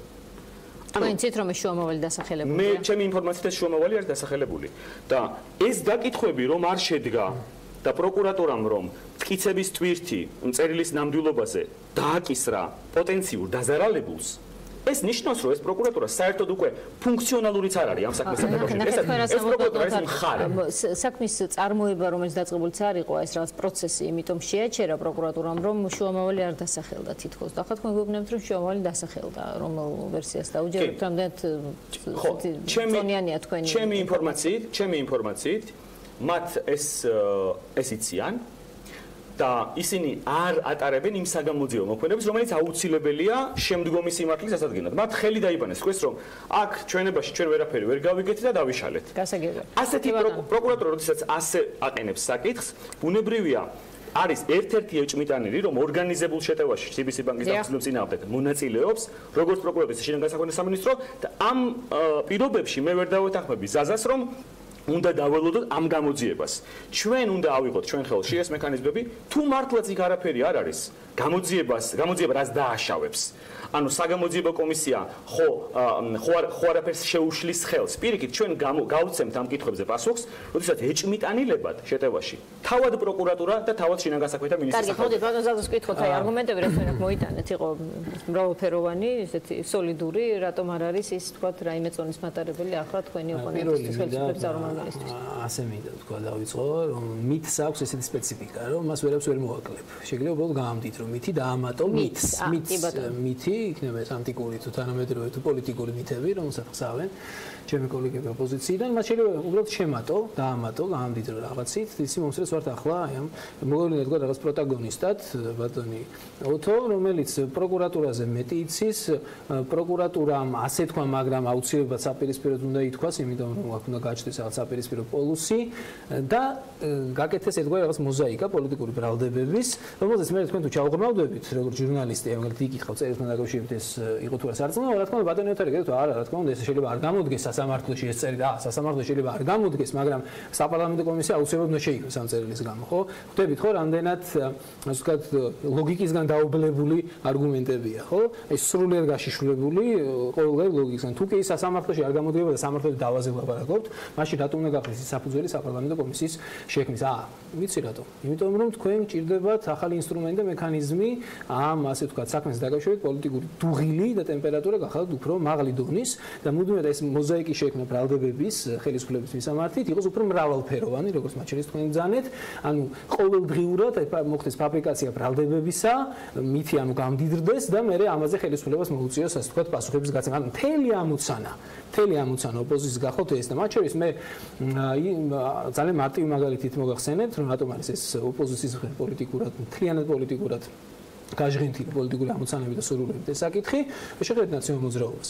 როგორც კი ნაციონალურ მოძრაობა გააკრიტიკა მამუკა ხაზარაძემ და თქვა, რომ მეორე ტურის წინ რა განცხადებას გაავრცელა, იგივეს გაავრცელა და ახლაც მაშინ შეწყვიტა ნაციონალურ მოძრაობა მამუკა ხაზარაძის დაცვა. მაშინვე შეწყვიტა და მისთვის აღარ იყო ეს სამართლებრივი საკითხი და იქ აღარ იყო დაჩაგრული და ასე შემდეგ.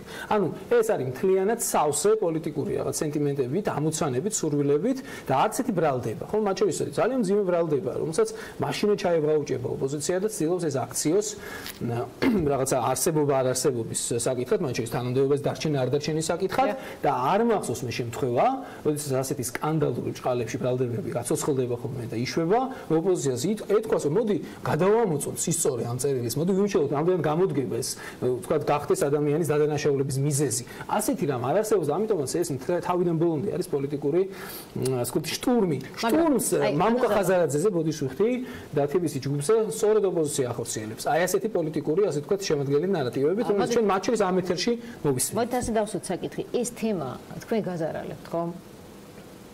ეს მე წერა ვახსენე კიდევ ერთხელ გავიმეორე პოლიტიკური თვალსაზრისით არ არის ეს სასარგებლო თემა, სარგებლია მე მეჩნია რომ ეს არის ახლა თქვი და გავიმეორე უაღრესად საყურადღებო საკითხი, რაზეც აი ეს ალარმიზაცია, აი მობილიზება სრული და მათ შორის პარლამენტი ვახსენე, პარლამენტის ინსტრუმენტები, დიახ, ლაპარაკობთ უბრალოდ ძალიან გაუბრალოება ხდება, მე მესმის და შეიძლებაია ვილაპარაკოთ კომისიის შექმნაზე, რიტორიკულად რაღაც ვერბალურად ამის პრობლემა არ არის რა თქმა უნდა, მაგრამ მაშინ ნებისმიერ საქმეზე და ყველა საქმეზე რომელსაც შეიძლება პოლიტიკური რაღაცა ნიშანწყალი ჰქონდეს, ოპოზიცია ამას იყენებს საკუთარი ამოცანებისთვის, ხომ? და მაშინ უნდა ვისაუბროთ და ჩავწეროთ ახალ რეგლამენტში, რომ ნებისმიერ ასეთ საკითხზე იქნება კომისია. უბრალოდ ჩვენ შეკითხვა ხო ასეთია. უნდა შეიქმნას ყველა კომისია. თუ კი თქვენ ეს საკითხი გაზარალებთ, თუ კი ეს უკან გიბრუნდებათ პოლიტიკურად, მით უმეტეს რომ 2020 წლის არჩევნები ძალიან ახლოსაა. რატომ არ იხმარებით საკუთარ პროკურატურას? და თუ დაამტკიცებს ნაწილს ხომ თქვენი ხელისუფლების, რატომ არ იხმარებით საგამოძიებო კომისიით? იქნები იქიდან გაეცეთ, იქნები განეიტრალდეს მთელი ეს ეჭვები. რატომ არ გინდათ რომ აი ამაში გაუწიოთ საზედამხედველო ვთქვათ ფუნქცია? საქმეც ამაშია, რომ კონსტიტუციის და სამთავრობო სახელმწიფო კონსტიტუციური ორგანოების აღქმა ჩვენი ხელისუფლების არ შემოიფარგლება მხოლოდ პარლამენტით, ხო? კონსტიტუციური ორგანოა პროკურატურა და თქვენ ყოველ ჯერზე, როდესაც საქმე მიდგება თვალები ასე ინტერესით არის პროკურატურისაგან, იქვე აი ესეთი საეჭვო განცხადებები კეთდება, რომ πρოკურატურა ამას ვერ გააკეთებს, პროკურატურას ამის ამოცანა აქვს. მე ვერ მოვისმენ მაპატიეთ, ეს იმიტომ კი არა რომ განსხვავებული აზრი ვთქვა. ნამდვილად ვერ მოვისმინე, რა შუაშია, რა ფიგურანტია, რა პროცესში, რა დროს პროკურატურა თბილისზე შეტევის. ეს არის უბრალოდ რიტორიკა. ეს არის განცხადება. არა, აქ არგუმენტი იყო, რომ ერთდროულადო ყველა უწყება წინანდელ საქმეზე, მაშინ როდესაც სამართლიანობის აღდგენის თხოვნით, მუდარით, თქვენ უამრავი ადამიანი გელით თუკი ჩვენ განმავლობაში სამართლიანობის აღდგენის მოთხოვნით და ამ მოთხოვნის დაკმაყოფილებით ჩვენ ვნახეთ არაერთი გადაწყვეტილება და განცხადება პროკურატურის და მათ შორის შეხვედრა საზოგადოებასთან. ეს პროცესი მიმდინარეობს, ამას მოვაუღებთ ძალიან ხოთ. მე არ მინდა აქ მე კაფეოდ მინდა გავუსვა ხაზი, რომ არ მინდა გამოჩნდეს ისე, რომ თითქოს ჩვენ არ გვაღელვებს გულგრილად ვართ ამ საკითხის მიმართ. არ არის ეს ასე. საპარლამენტო კომისიის შექმნა არ შექმნის საკითხი არ ნიშნავს გულგრილობას, ერელობას ამ საკითხის მიმართ. ჩვენ დიდი ინტერესს ველოდებით, რას გააკეთებს პროკურატურა ამ საკითხთან დაკავშირებით და გარწმუნებთ ასეთი სკეპტიზმი. გევალებათ თუ არა მხოლოდ ელოდოთ, არამედ ჩაერთოთ პროცესში და დაავალოთ პროკურატურას, მიუხედავად იმისა, რომ ის თქვენი ხელისუფლების ნაწილია, რომ ეს ისე გააკეთოს, რომ პოლიტიკურად არ დაგაზარალოთ თქვენ, ანუ იაროს სწორად გამჭვირვალებ და იაროს სამართლიანობის პრინციპიდან გამომდინარე. ხოლო იმ შემთხვევაში მე არ ვიზიარებ მოსაზრებებს იმის თაობაზე, რომ ახლა როდესაც ძიებაშია საქმე, როდესაც ოპოზიცია ცდილობს, რომ ძალიან ბევრი იყოს შეკითხვა, ამ შეკითხვა საფუძველი აქვს თუ არა ეს მეორე საკითხია. მე არ მიმაჩნია, რომ ამის გამო, ასე ვთქვათ, ლეგიტიმაცია აღარ აქვს პროკურატურას საქმე გამოიძიოს და შედეგი დადოს. ხო, პრაქტიკულად ამისკენ მიანიშნებს ოპოზიცია, რომ პროკურატურამ ეს არ უნდა გამოიძიოს. და ეს უნდა გამოიძიოს, ვთქვათ, არ ვიცი ვინ გიგამეკერია. ამიტომ ძალიან 15 წელი ახსენეთ. ჩვენ თუ ნახავთ სხვა საქმეებსაც, რომელიც მრავალი წლის შემდეგ მიუბრუნდა საგამოძიებო პროცესი. ეს ხომ იქნება არგუმენტი იმისა, რომ ეს არ არის სპეციალური შერჩეული საქმე. სადღაც ალბათ რაღაც საქმე იქნება, თუმცა ეს გავს განსაკუთრებული ინტერესის საქმეს. არა, მე კიდევ ერთხელ ვამბობ, ეს ასე შეუძლებელია, როდესაც ერთი ადამიანი მაინც ამბობს სახელმწიფოში.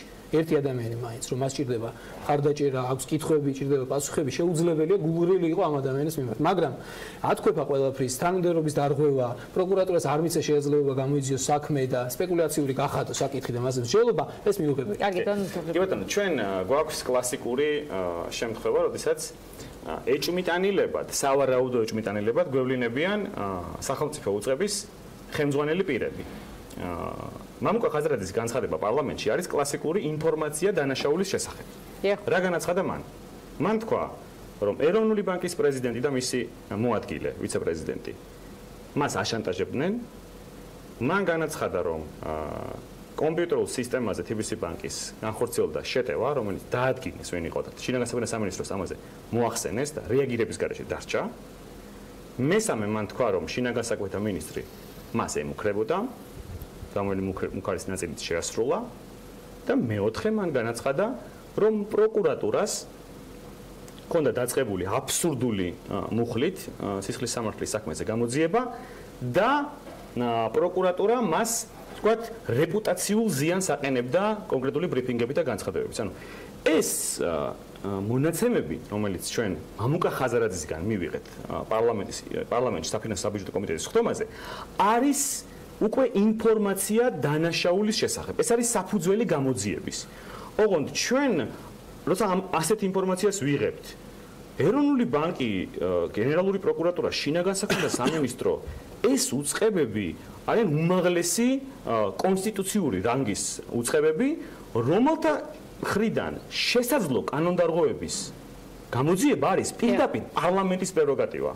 შინაგან საქმეთა სამინისტროც, პროკურატურას, ეროვნული ბანკიც ჩვენს მიმართ ანგარიშვალდებული უწყებები არიან და რეგლამენტი და კონსტიტუცია საგამოძიებო კომისიის შექმნის შესაძლებლობას ითვალისწინებს სწორედ იმ შემთხვევებში, როცა ასეთი თუმცა როგორც ჩანს, ამ დროს ხარდაჭერა თქვენ არ გექნება. რაც შეიძლება ხარდაჭერა. მე გეტყვით, ეს არგუმენტები გამორიცხავს პროკურატურის არსებობას ან ლეგიტიმაციას. არ გამორიცხავს, არანაირად არ გამორიცხავს, იმიტომ რომ პირიქით თუ მართლაც ასეა და თქვენ მართალი ბრძანდებით და იქ არ არის კანონდარღვევები, მაშინ საგამოძიებო კომისია დაადგეს, რომ კანონდარღვევა არ არის.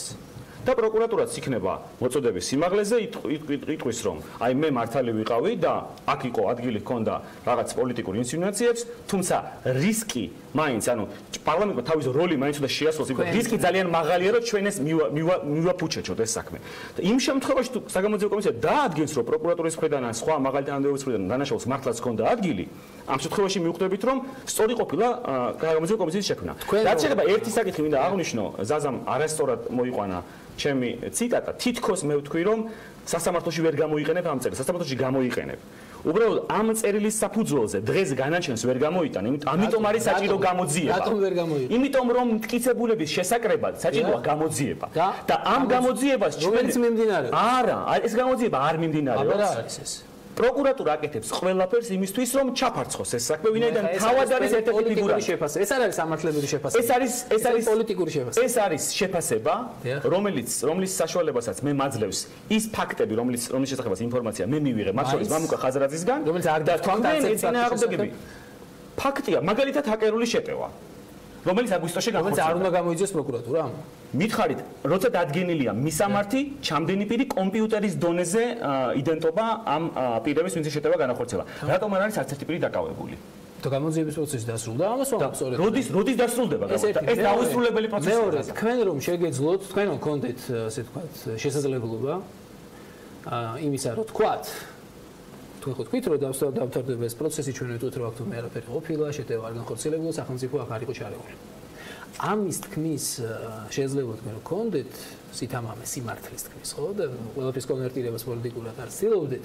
მაშინ თქვენ ახლაც იტყოდით, რომ წარმოდგენილი ეგრეთ წოდებული, ასე ვთქვათ, აზრის ახლა თქვენი საუბარი თემის მტკიცებულებებზე საჭიროებს დადასტურებას. თქვენ ამას არ ამბობთ. თქვენ ამბობთ, რომ არ ამბობთ. ეს საჭიროებს სწორედ გამოძიებას. არა, თქვენ ამბობთ, ჩვენ უნდა ამის გამო, არა, როდეში ნახეთ თქვენ ასე ამბობთ, თქვენ ამბობთ, რომ ამის გამო, რაც მე ხა ჩამოთვალეო თქვენ ბზანეთ, ესე იგი, ჩამოთვალე სახლები გვარები უმაღლესი თანამდებობის პირების, ისინი ახორციელებდნენ შეტევას თბილისის ჯგუფში. ეს არის გამოსაძიებელი. თუ გამოსაძიებელი როგორ ახორციელებდნენ შეტევას? მტკიცებით თამაში რატო ამბობთ ამას? ეს არის ინფორმაცია დანაშაულის შესახებ, რომელიც საფუძველია გამოძიების. თქვენ თქვით, რომ მათ დანაშაული ჩაიდინეს და ამიტომ კომისია უნდა შეიქმნასო.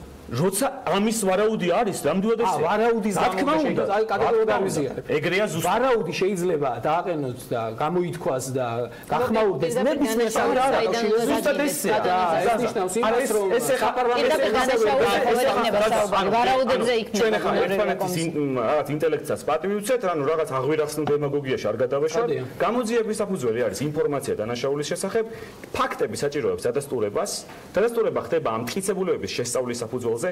პროკურატურა რა დააკეთებს, რა უნდა გააკეთოს საგამოძიებო კომისიამ. საგამოძიებო კომისიამ უნდა დაიბაროს სხდომაზე შუამავალი, ვინც ეს წერილი მიუტანა მამუკა ხაზარაძეს. და რატომ ჩქაროთ ეს არ მე? საგამოძიებო, იმიტომ რომ პროკურატურა ამას არ აკეთებს. არ გააკეთებს, ამას ნიშნავს არ აკეთებს. პროკურატურა თვითონ არის ერთ-ერთი სავარაუდო ეჭვმიტანილი. ჩვენ რა თქვენ ან მე პროკურატურის განცხადება არა ვარ საგამოძიებო პროცესში. საერთოდ პროკურატურის განცხადება. საგამოძიებო პროცესში არა ვარ ჩართული. წეგან ეხლა დისკრედიტაციას ახდენდით ბრიფინგების. ახლა განცხადება თუ წაიკითხეთ, უკვე განცხადებას ეღრათ. არა, ახლა ჩემთვის გავიგებია. ბრიფინგი რომელიც ეხება რომ ჩვენ გამოძიებას ვატარებთ პროცესში. საგამოძიებო პროცესში არა ხარ ჩართული, ისე როგორც მე და არ შეიძლება ვიყო ჩართულები.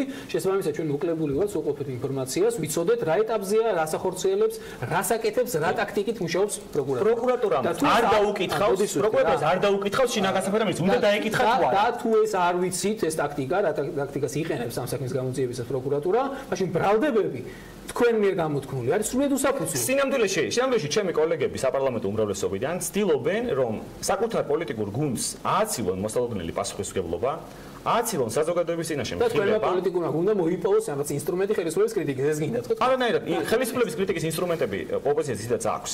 საგამოძიებო კომისიამ სიმართლე უნდა დაადგინოს, მათ შორის საზოგადოებაში არსებულ კითხვებს გასცეს პასუხი.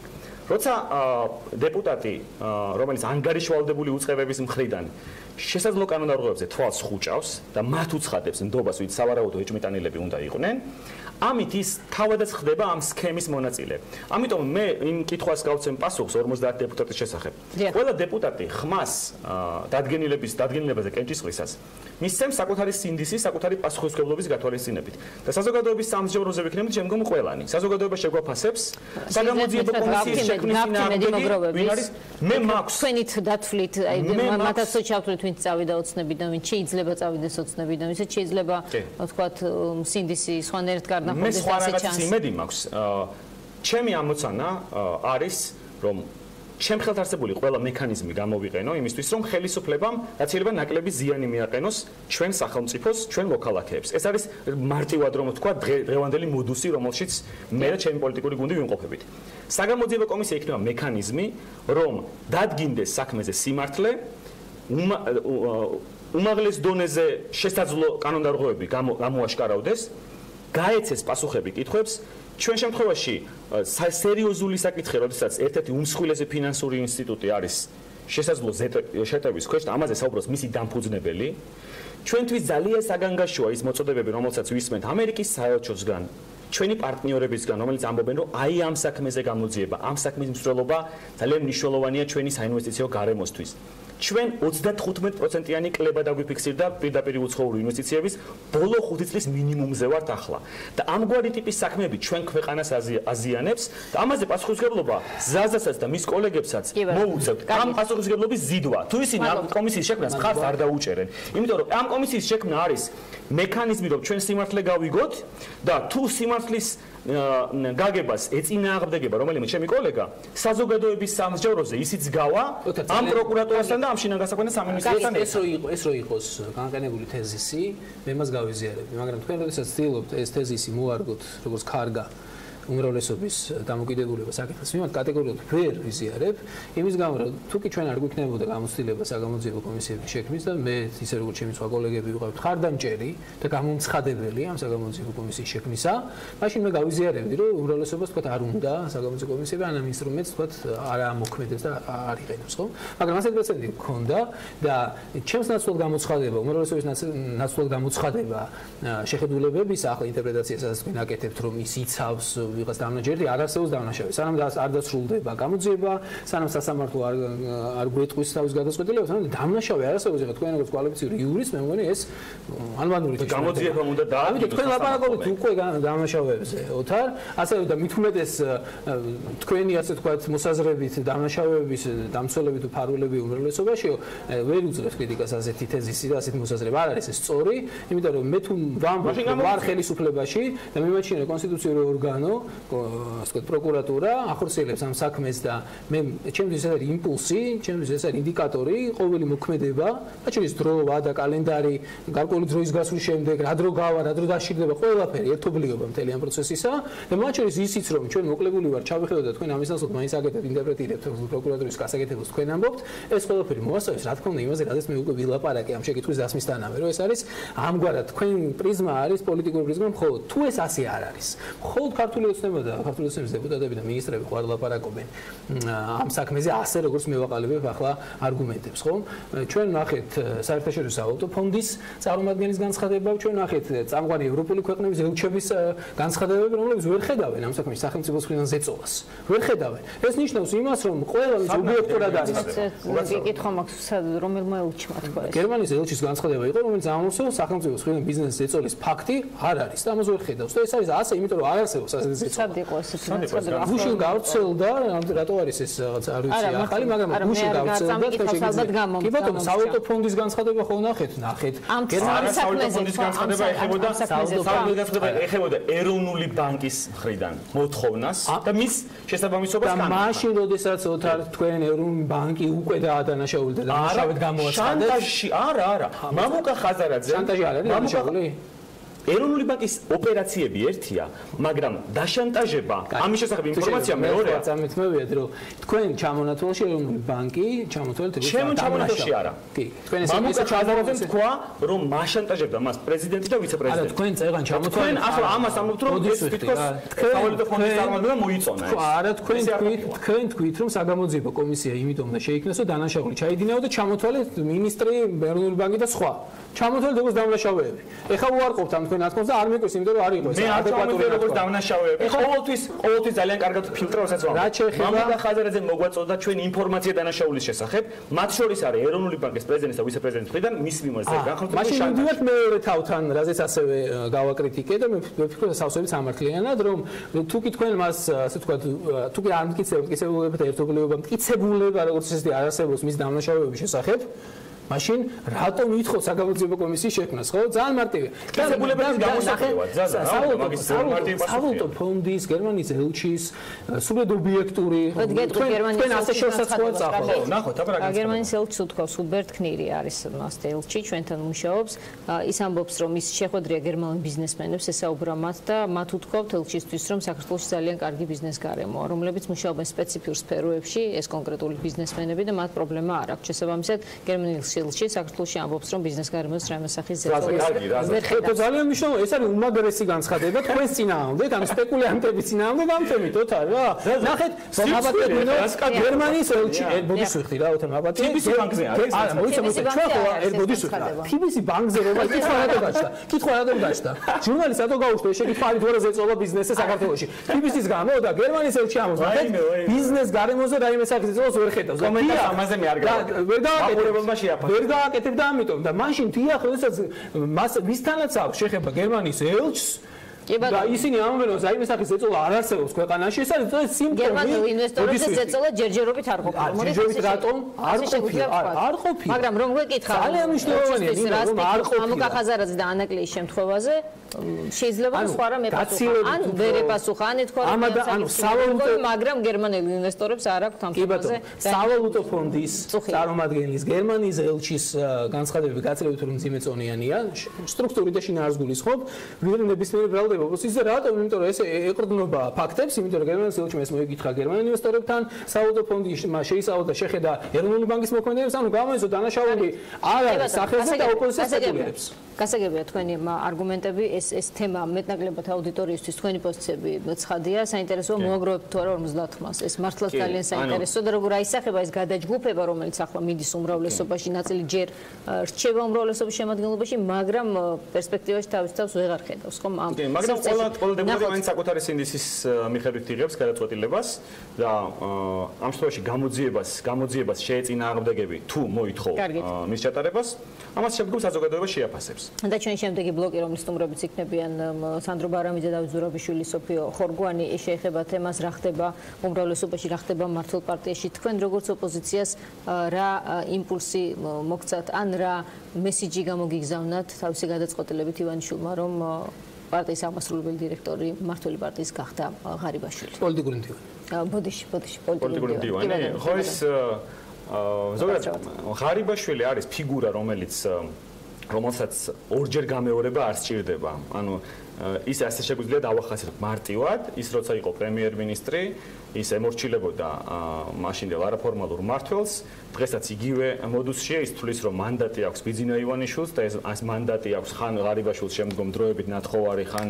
კვირიკაშვილს გადასცემენ ესტაფეტას, ხან ბახტაძეს, მაგრამ უზენაესი მმართველი არის ივანიშვილი. ეს არის, ვთქვათ, ის როგორც პოლიტიკოსი ასე აზროვნებს რაც შეეხება მის შეხედულებებს ზოგადად წარსულთან თუ მმართველობის სტილთან დაკავშირებით, ისთვის რომ პოლიტიკური ოპოზიცია უნდა განადგურდეს, ის მიიჩნევს ყველას, ვინც 2 ოქტომბერს არ გადავიდა ქართულ ოცნებაში სისხლის მსმელებად, ხოლო ვინც 2 ოქტომბერს ეს გადასვლა მოახერხა, ისინი განიწმინდნენ, ვინაიდან ქართულ ოცნებაში გადავიდა. თქვენთვის როგორც ოპოზიციის ეს რა ტიპის გამოწვევა თუ არის ახალი ტიპის გამოწვევა? არა, ეს რა თქმა უნდა გამოწვევა არ არის. ღარიბაშვილის როდესაც მოხსნა ბიძინა ივანიშვილმა, მაშინ გუნდის შიგნით ითქვა, რომ აი ეს ცუდი პრემიერი იყო და ხა უკეთესი უნდა შევცვალოთ, ეხა მის რო დაბრუნდა და უხერხული მდგომარეობა შეიქმნა, იმიტომ რომ რაც ნათქვამი აქვს, რომ ცუდი იყო, ეხლა მოუწიათ იმის თქმა, რომ ეხლა ინტელექტუალური რესურსი შეგვემატა და ესე დამწყმელი ძალა მივიღეთ.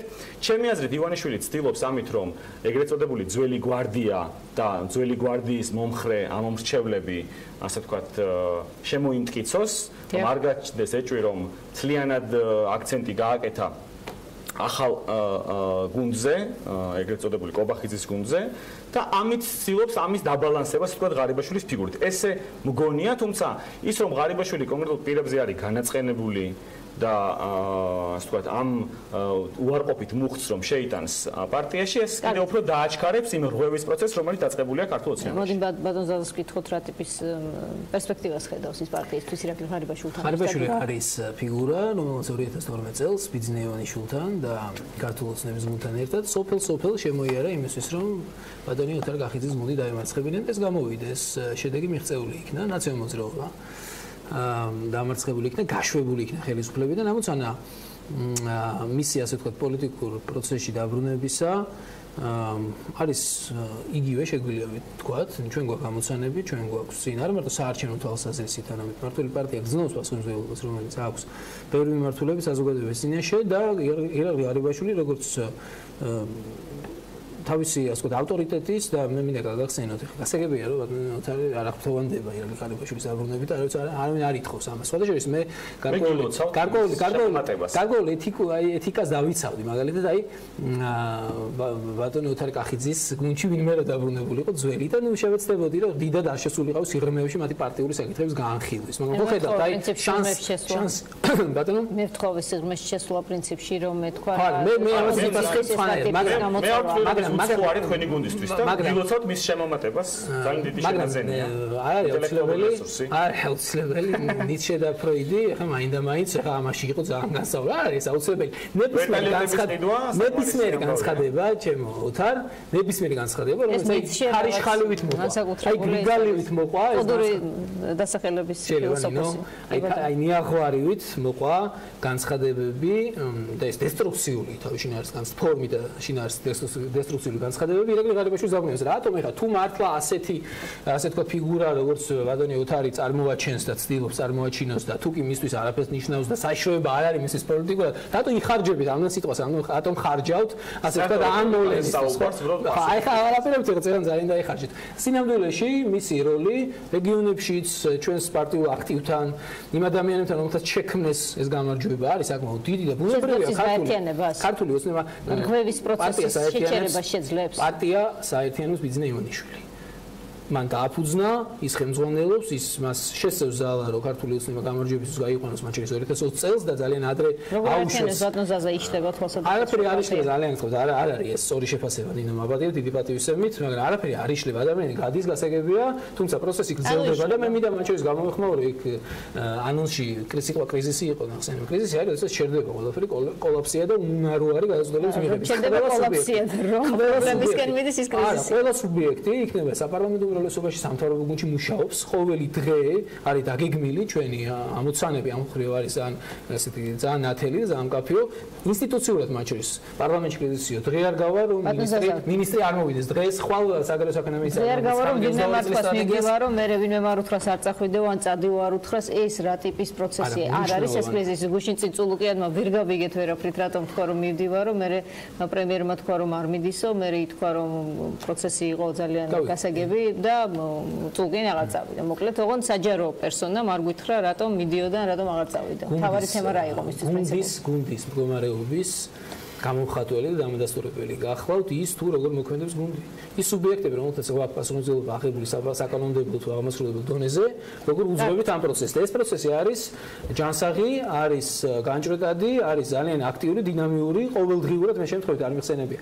პარლამენტი მის საზედამხედველო ფუნქცია, გამჭირვალე პროცესები, ყოველდღიურად მინისტრი მოდის პარლამენტში, ეს ნიშნავს იმას, რომ სამთავრობო გუნდზე საპარლამენტოს მუშაობს, მას აქვს ბევრი სათქმელი საზოგადოებისთვის და ძალიან ადრე გაუშვა, ასე ვთქვათ, და აუშვა გამარჯვების ირაღებდა პოზიციამ ჩვენ 2020 წელს ვაპირებთ მათ შორის ბატონი ოთარ კახიძის გუნდს და სხვებს ამ შემადგენლობით და კიდევ უფრო ძლიერი შემადგენლობით დაუპირისპირდეთ და მოვიგოთ ეს არჩევნები მაგრამ მნიშვნელოვანი რა არის რომ ეს პროცესები ჩვენ უნდა აღვიქვათ ერთის მხრივ ორგანულად ჩვენში არსებული ძალების კონსოლიდაცია პერსონალურად და მათ შორის ახალი ადამიანების მოზიდვის პროცესი ასე რომ კრიზისი კი არის ეს განახლება არა მე ვთქვი ორგანულად ეს ჩვენი კადრების ადამიანები რომელთაც თავეთი წვლილი და თავეთი შენატანი კონტრიბუცია აქვს ამ პროცესში და ახალი ადამიანების მოზიდვა იმისთვის რომ პარტია გაძლიერდეს და შეასრულოს ის ვთქვათ ვალდებულებები რომელიც საზოგადოებაში პროფესიონალები გვაქვს. ნუ გასაგებია გაგონია ხუმრობა გასაგებია.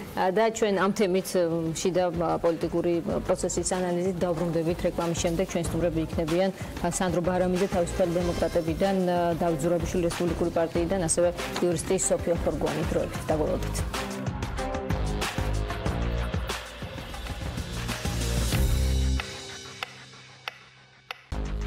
პოლიტმეტრში სანდრო ბარამიძე, დავით ზურაბიშვილი, თავისუფალი დემოკრატების და რესპუბლიკური პარტიის წარმომადგენლები, სამშვიდობო ბატონებო, დიდი მადლობა რომ ბრძანდებით ჩვენთან. ბატონ დავით, პროცესი რომელიც მიდის, რომელსაც ყოველდღიურად რაღაცა ახალი დეტალი ემატება, ეს არის თქვათ ვიღაცის წასვლა მართველი პარტიიდან, ვიღაცის მოსვლა მართლ პარტიაში, ვიღაცების მომზადება რომ წავლენ პარალელურად რაღაცა ტიპის მესამე ძალის ჩამოყალიბებაზე, ზრუნვა. აი, თქვენთვის მთელი ეს პროცესი, როგორც ოპოზიციის წარმომადგენლის მხრიდან, როგორ აღიქმება 2020 წლის არჩევნების წინ? მე მგონი ნელ-ნელა უკვე იწყება არჩევნების მზადება, რეალურად დაწყებულიც არის, თუმცა რო თქვა რომ ამ პროცესს რაღაცა ესეთი ეს ლოგიკა აქვს რომ თქვა იგივე მიდის რაღაც ან მართველი პარტიის დაშლა, დანგრევა, ან აშენება, რაღაც გადაწყობა არ არის ასე. რეალურად ქაოტური პროცესია საკმაოდ. ხადია ყველა ცდილობს თავისი ადგილი იპოვოს, ყველა ცდილობს რაღაცნაირად თავის სივრცე მოიპოვოს, ეს თვითონ ოცნების შიგნით ძირითადად, იმიტომ რომ ოპოზიციურ პარტიებს ასეთი უფრო გარკვეული აქვთ. თავიანთი პოზიცია და უფრო გარკვეული აქვს დამოკიდებულება, თქვა ჩვენ ახლა ყველა ოპოზიციური პარტია გაერთიანებული ვარ, თქვა იგივე პროპორციული არჩევნების მოთხოვნით, აი ამ დროს წინადადება იყო, კიდევ სხვა რაღაცა ფორმატებით შეიძლება იყოს, ჩვენ ყველანი ვებზადებით არჩევნების ბუნებრივი. ეს ძირითადად მიდის ხელისუფლების შიგნით.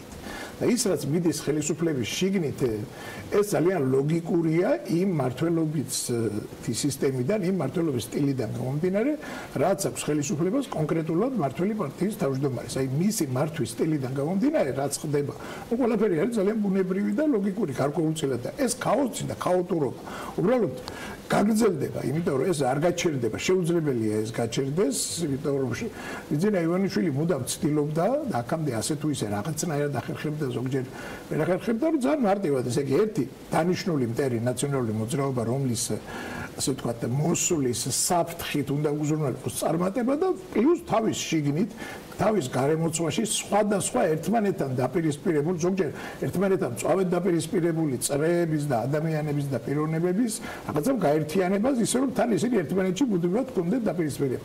გარკვეულწილად მისი მართვის სტილი წააგავს შევარდნაძის მართვის სტილს, ისიც ასე მართავდა, რომ შევარდნაძე იყო, ასე ვთქვათ, აღმასრულებელი ხელისუფლების ხელმძღვანელი თან. აქ შემთხვევაში ცოტა სხვა სიტუაცია გვაყავს ადამიანი, რომელიც გვერდზეა პროცესებისგან და როგორც ახლა ახლად მოbrunებულმა ირაკლი ღარიბაშვილმა თქვა, ძალაუფლების წყარო ის არის, მაინც მიუხედავად იმისა, რომ მას გარდა პარტიის თავმჯდომარისა არანაირი ესეთი აღმასრულებელი ხელისუფლების პოსტი არ უკავია, რეალურად მაინც ისაკონტროლებს, ასე ვთქვათ, ძალოვან სტრუქტურებს, რეალურად ისაკონტროლებს პროცესებს და ასეთ სიტუაციაში მით უმეტეს არჩევნებთან მოახლოებაში, როდესაც იმან დააპირა მაგალითად იგივე გუნდის გადახალისება, ის გუნდის ძველი წევრები რაღაც ცდილობენ თავის რაღაც დამოუკიდებელი ადგილიც მოიპოვონ. ეს სიტუაცია ძირითადად ესეთი ეს ქვეყნისთვის კარგი არ არის მარტივად რო თქვა, იმიტომ რომ ასეთი მართვი ქვეყანა პროგრესში წინ ვერ მიდის, ასეთ მართვას აუცილებლად ახლავს თან რაღაცა კორუფციის ელემენტების მომრავლება, ხაოტური ელემენტების მომრავლება, არაკომპეტენტური ხალხის მოძალება და კომპეტენტური ადამიანების წასვლა. ეს ასე ხდება და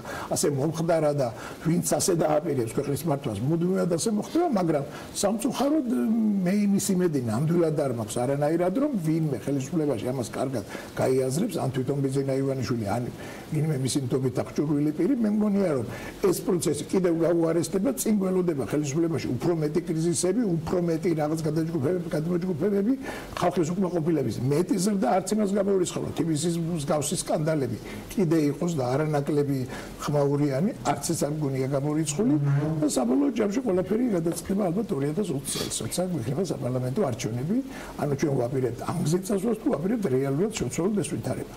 ბატონ სანდრო, ამ კვირაში იყო ერთი ისეთი დეტალი პროცესში, რაც თქვენ ალბათ განსაკუთრებით მოხვდათ ყურში, თეატრულოგიანის თემა, რომელიც მიდიოდა, მე თქვა რომ რაღაც თემაა, რომლის გამოც ძალიან პრინციპული თემა, რომლის გამოც სავარაუდოდ წავიდოდა, ხომ ასე გავიგეთ ყველამ და მე აღმოჩნდა რომ აღარ წავიდა, იმიტომ რომ ეს თემა მოგვარდა, ოღონდ ეს თემა რა არის, ჩვენ ვერ გავიგეთ. ახლა ჩვენ შეიძლება მხოლოდ ვივარაუდოთ რა შეიძლება იყოს ეს თემა. თითქოს თქვა რომ პენიტენციური სისტემის გამოყოფა, არ გამოყოფის საკითხი იყო, მაგრამ თითქოს და არ გავდა ახლა ეს იმ საკითხს, რომლის გამოც ამდენ წლიანი გამოცდილების ერთადერთი მინისტრია, უბრალოდ ორი მინისტრია სულ შემორჩენილი ძველი მთავრობაში, რომელიც 2012 წლიდან არის კაბინეტში, ხომ?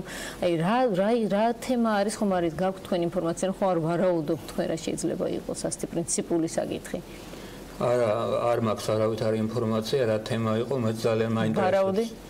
რა თემა იყო, ვარაუდი რა შემეძლია თქვა გამოვჟონა ინფორმაციამ და მედიის მეშვეობით გავიგე ესეც მე რომ საქმე შეიძლება შეხებოდა პენიტენციურ სისტემას. ეხლა პენიტენციურ სისტემას თუ ეხებოდა, სხვა შორის ბატონო ვოლსკიმ ეს მეტნაკლებად თითქოს დაადასტურა კიდევაც, როდესაც ჟურნალისტს უთხრა, მგონი თქვენი ტელევიზიის ჟურნალისტს ზუსტად, რომ ეს თქვენი ინფორმაცია კი არა, ინფორმაცია არისო, ანუ თითქოს დაადასტურა შეიძლება, არ ვიცი, ვწდები, მაგრამ კარგი, ჩავღრმავდეთ ამ პენიტენციურს, თუ ეს ასე იყო. ხა ინსტიტუციურად რამდენადაც ვიცით, სულ ახალხანს მოხდა, რომ გაუქმდა საჯარო აღსრულების სამინისტრო და ამიტომ სპეციალური პენიტენციური სამსახური შეუერთდა იუსტიციის სამინისტროს, რაშიც უცნაური არაფერი არ არის პირიქით. სოფლიოს უმრავლეს ქვეყანაში პენიტენციური სამსახურები სწორედ იუსტიციის სისტემაში არსებობს. აქედან გამომდინარე ლოგიკურიც იყო სამართლიანიც, რომ ის შეერთებოდა იუსტიციის სამინისტროს. ეხლა ამაზე თუ იყო ლაპარაკი, რომ ისევ გამოყოფოდა ეს სიმართლე გითხრათ არ ვიცი, მაგრამ თუ ეს ასე იყო, მაშინ ეს ვერ ჩაიკარგებოდა მთავრობის წიაღში მარტო პრემიერ-მინისტრსა და იუსტიციის მინისტრს შორის ურთიერთობაში. იმიტომ რომ საბოლოო ჯამში კანონში უნდა ყოფილიყო შესაბამისი ცვლილებები შეტანილი, თუ ისევ გამოყოფაზე იქნებოდა საქმე. პარლამენტში კი ამბობდნენ და გუშინ თავმჯდომარემ თქვა, რომ მე არაფერი არ ვიცოდი და არ ვიცი ამის თაობაზე რა ხდებაო. აქედან გამომდინარე, თუ არავინ არ იცის, შესაბამისად არც შესაბამისი კანონი მზადდებოდა. ისედაც ეხა გამოყოფაზე თუ იქნებოდა საქმე კვლავ სადღაც წასულიყო. ანუ რა გამოდის, რომ თემა არ არსებობდა, უბრალოდ აკიანს უშვებდნენ და მან შეინარჩუნა. აი არ ვიცი. ასე გამოვიდა. არა, თუ უშვებდნენ, მაშინ რატომ შეეშინდათ მისი თქმა, რომ კარგი მეწავალო. ამაში როგორ ჩანს, თქვათ მასე საქმე არ იყო. მეორე მხრივ შეიძლება იმაზე იყო ლაპარაკი, რომ თქვათ პენიტენციური სამსახური კი არის შენ სისტემაში, როგორც ასე თქვათ საქმე უწყებო დაწესებულება, მაგრამ მოდი იმის ხელმძღვანელს შენ უკი დავნიშნავთ ჩვენ, მაგალითად თავრობის მეთაური ან ვინმე სხვა. ასეთი ლაპარაკი თუ იყო, ეს შეიძლება ყოფილიყო მინისტრის უკმაყოფილების მიზეზი, იმიტომ რომ სისტემის ხელმძღვანელი თუ ვარ, მაშინ მოდი მე დავნიშნავ, ხო? იმიტომ რომ პროკურატურაც იყო ასე, საქმე უწყებო დაწესებულება იუსტიციის სისტემაში და იუსტიციის მინისტრს არ ეკითხებოდნენ, ვინ იქნებოდა პროკურორი. რა ქვია, საგამოძიებო დეპარტამენტი, ფინანსთა სამინისტროსი, საქმე უწყებო დაწესებულებაა და არც ერთი ფინანსთა მინისტრი არ ვიცი მე, რომელსაც როდესმე გადაუწყვეტია იმ საქმე უწყებო დაწესებულების ხელმძღვანელის ვინაობის საკითხი, ანუ ეს საკადრო საკითხი, რატომღაც სისტემის ხელმძღვანელს არ ევალება. აბა რატოა იმ სისტემის ნაწილი? აი ასეთი არეულობა, რა თქმა უნდა, უცხო არ არის ჩვენი მართლობითი სტილისთვის სამწუხაროდ. და თუ ამაზე იყო ლაპარაკი, მაშინ ლოგიკურია პრინციპში მინისტრის ასეთი პროტესტი. შეგიძლიათ მითხრათ, რატომ არის წულუკიანი ძვირფასი? მოდ პირდაპირ თქვათ, ბიძინაევანიშვილისთვის, იმიტომ რომ საუბრობთ ის გავდა მის გადაწყვეტილებას, რომ არა წულუკიანი დარჩება, აწავა, ხო? ასეთი კონტექსტი იყო, რომ ბაღდაძის გუნდიდან საუბრობთ მისი გაშვების სურვილი არსებობდა და მან პოზიცია შეინარჩუნა. ალბათ ყველაზე ძლიერი ელემენტი ვარაუდით ივანიშვილის ხარდაჭერით. ისე მე თეატრალკიანთან გვერდ-გვერდ ვიმუშავეთ ჯერ ოპოზიციაში ერთი წელი. მე უკვე სამთავრობო ორგანიზაციაში 6 წელიწად ნახევარი. ამიტომ სიმართლე გითხრათ, რაიმე აუგის თქმას თეატრალკიანზე არ ვაპირებ. მიუხედავად იმისა, რომ ბუნებრივია ის, რომ ჩვენი გზები გაიყო პოლიტიკური თვალსაზრისით, მე ვარ ოპოზიციაში, ის ჯერ კიდევ არის ხელისუფლებაში და როგორც თქვა, არც აპირებს სადმე სხვაგან წასვლას მენტალურად და იდეურად, ხო? შეიძლება არ ვიყო მინისტრიო, მაგრამ ყოველთვის ვიქნები ამა თუ იმ ფორმით ქართულ ოცნებასთან, ასე თქვა. ყოველ შემთხვევაში ამორჩეული მაინც მისი აუცილებლად ვიქნები. ამიტომ ჩვენ შორის გზები რა თქმა უნდა გაიყო, მაგრამ ცუდის თქმას არ ვაპირებ. ეხლა რატომ არის ძვირფასი ბიძინა ივანიშვილისთვის, ეს თვითონ ბიძინა ივანიშვილმა იცის, თუმცა თეატრალკიანს აქვს რაღაც გარკვეული თვისებები, რომელიც შეიძლება ისეთ ამ ურთიერთობაში, ამ 2 დღის განმავლობაში პრემიერ-მინისტრთან მან გამოავლინა პირველად არა სხვათა შორის პოლიტიკური ფიგურის ხასიათი. განსხვავებით ბაღდაძისგან, რომელიც ამგვარ თვისებას როგორც ჩანს საერთოდ მოკლებულია.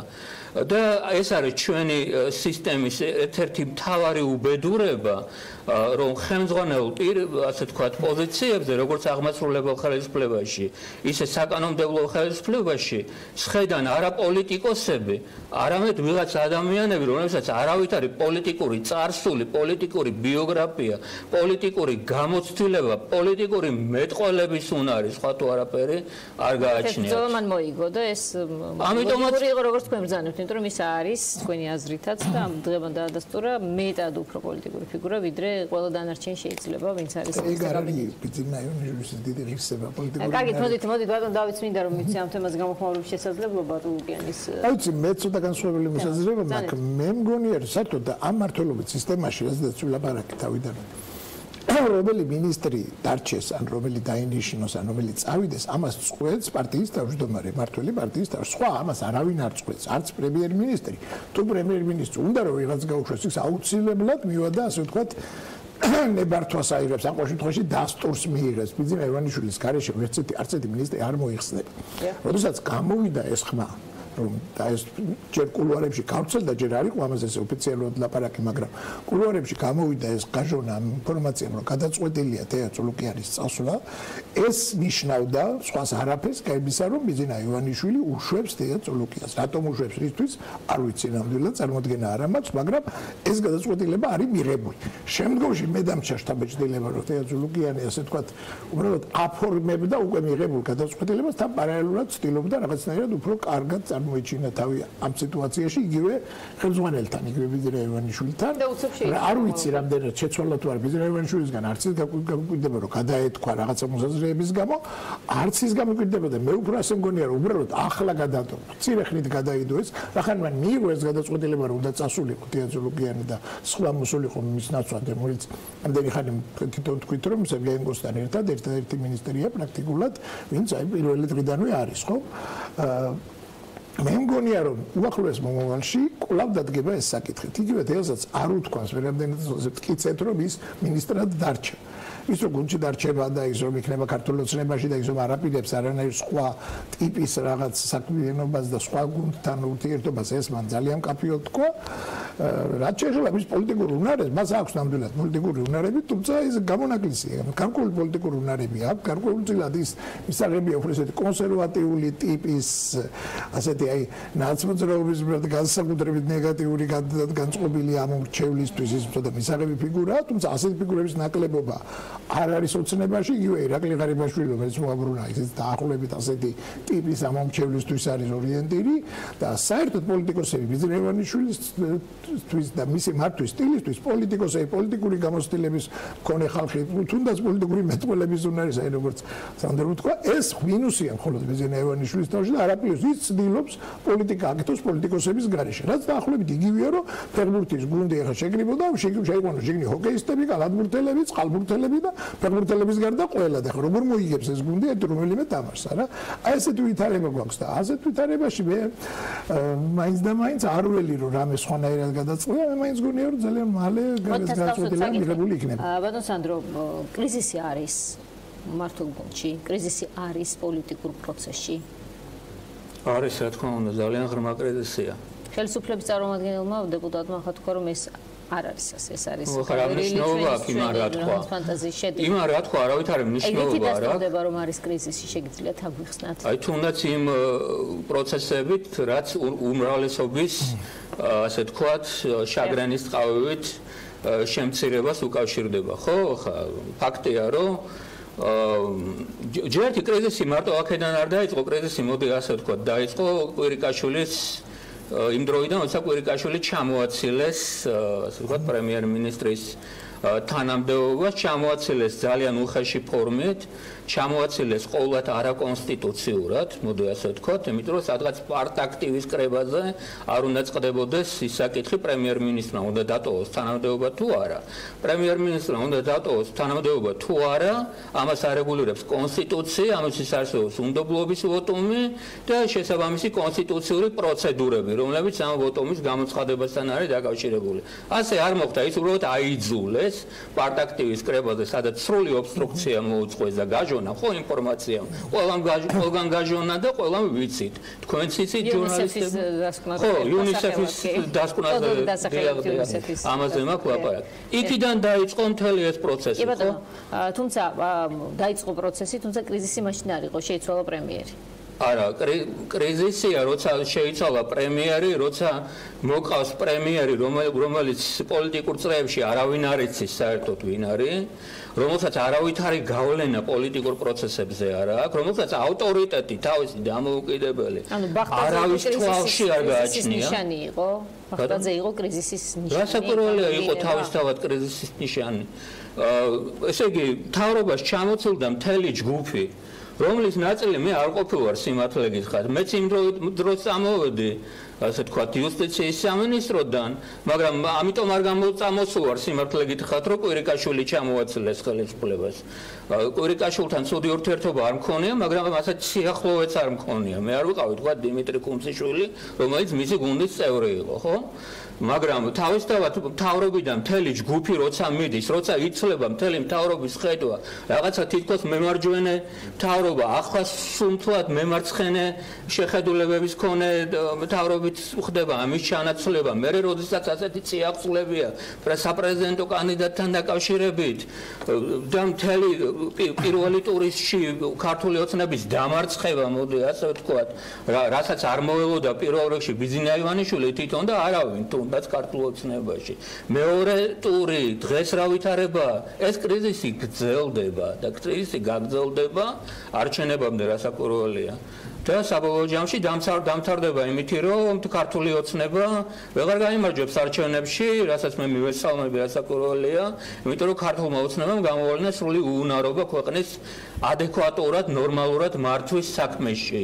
მართლა არ ქვია იმ ინტრიგებს, რასაც თესავენ და მე იმ პრობლემებს, ინტრიგების თვალსაზრისით, რასაც თესავენ და მე ვითომ აგვარებენ. ამას ქვეყნის მართვა არ ქვია, იმიტომ რომ ქვეყანა ამითი წინ არ მიდის, არც მისი ეკონომიკა ვითარდება, არც ხალხის ცხოვრება ამითი უმჯობესდება, არც პოლიტიკური კულტურის განვითარების თვალსაზრისით ვიძენთ რამეს ახალს და ასე შემდეგ.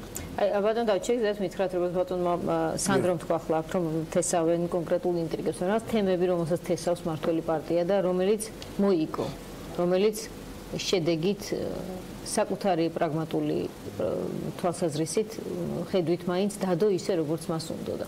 ანუ ფაქტია, რომ რაღაც შედეგები დგება საარჩევნო თვალსაზრისით, ხომ? ეს გუნდი იგებს, ხო? აი, რა გარანტიას ვერ ვიტყვით ახლა, მაინც რა გარანტია არსებობს, რომ იგივე მეთოდებით, თქვა, არასწორი რაღაც თემების დათესვით და მომკით, ის მაინც ვერ მიიღებს იმ შედეგს, რაც თქვენთვის არ იქნება სასიხარო. ლოგიკური დასკვნის გამოტანა რთულია, ის რომ დადგა ეს შედეგი, რის ფასად დადგა იგივე მეორე ტურში, აქ პირველ ტურში უფრო საინტერესო იყო. ჩემი აზრით, იმიტომ რომ პირველ ტურში უფრო გამოვლინდა რეალური განწყობები. მეორე ტურში ისეთი არნახული მობილიზაცია იყო გამოცხადებული და ისეთ პლუს ამორჩევლის მოსყიდვა. ამორჩევლის მოსყიდვა პირდაპირ რაც უთოს დასკვნაში და ამის დადასტურებული, ესე იგი პირველ უცხოელებად დაადასტურეს, რომ 600,000 ადამიანს პირდაპირ დაპირდა ვალების გადახდა. ციფრიც ითქვა. და უამრავ ადამიანს ეს ჩათვალა, რომ მასაც ამ 600 ადამიანიდან მე რეალურად რამდენი ისარგებლებდა და როგორი მეორე ამბავია, მაგრამ იმ მომენტში რა თქმა უნდა ამან ძალიან იმუშავა, სერიოზულად იმუშავა და ნუ როგორი კამპანია ჩაატარეს, ყველა საერთაშორისო დამკვირვებლებმა და ადგილობრივმა დამკვირვებლებმა ერთმანეთს აღნიშნა, რომ უპრეცედენტო იყო, რაც ქართული ოცნება მოვიდა ხელისუფლებაში, ასეთი დაგვეწია ამერიკის სახელმწიფო დეპარტამენტის ანგარიში ჩვენ. რომელშიც ძალიან მძიმე შედეგებია, საუბარია აქ როგორც მედიაზე, ასევე არჩევნებზე, ასევე ციხეებში მოპყრობაზე, ასევე სასამართლოზე, კორუფციაზე, როგორც ახლა მე რასაც ვკითხულობ ჩვენი გადაცემის პარალელურად არ მეძლევა საშუალება რომ სიღრმეებში შევიდე, მაგრამ ჩვენი საინფორმაციო სამსახური ამას ძალიან დეტალურად გააშუქებს, არის ერთ-ერთი ყველაზე მძიმე დასკვნა, რაც საქართველოს შესახებ ამერიკის სახელმწიფო დეპარტამენტს ქონია. დეტალები კიდევ 22 საათზე სავარაუდოდ ჩვენ საინფორმაციო სამსახურში. ნამდვილად ახლა არის როგორი რაღაცა, იცით, აი სამწუხაროდ საქართველოს ოცნებას აქვს ასეთი აი როგორი თქვა ლენინის ქონდა ასეთი დამოკიდებულება საბჭოთა კავშირის დროს რომ გვისწავლია ასე თქვა ლენის მემკვიდრეობა, ის ამბობდა ჭეშმარიტების კრიტერიუმი არის პრაქტიკა. ლენის დათქვამია ეს. ანუ პრაქტიკა ადასტურებს რამე არის თუ არა სწორი და არასწორი. მე მგონია რომ ხელმძღვანელობს ზუსტად ამ ლენის ამ დებულებით. ლენინიზმზე მიანიშნე სააკაშვილის მმართველობის ბოლოს თუ გახსოვთ ზუსტად. ანუ ესე იგი რა ხდება რომ თუ დადგა შედეგი ანუ გახდა არა სალომე ზურაბიშვილი პრეზიდენტი და ესა პრაქტიკამ დაადასტურა ესე იგი სწორად მოქცეული ვართ.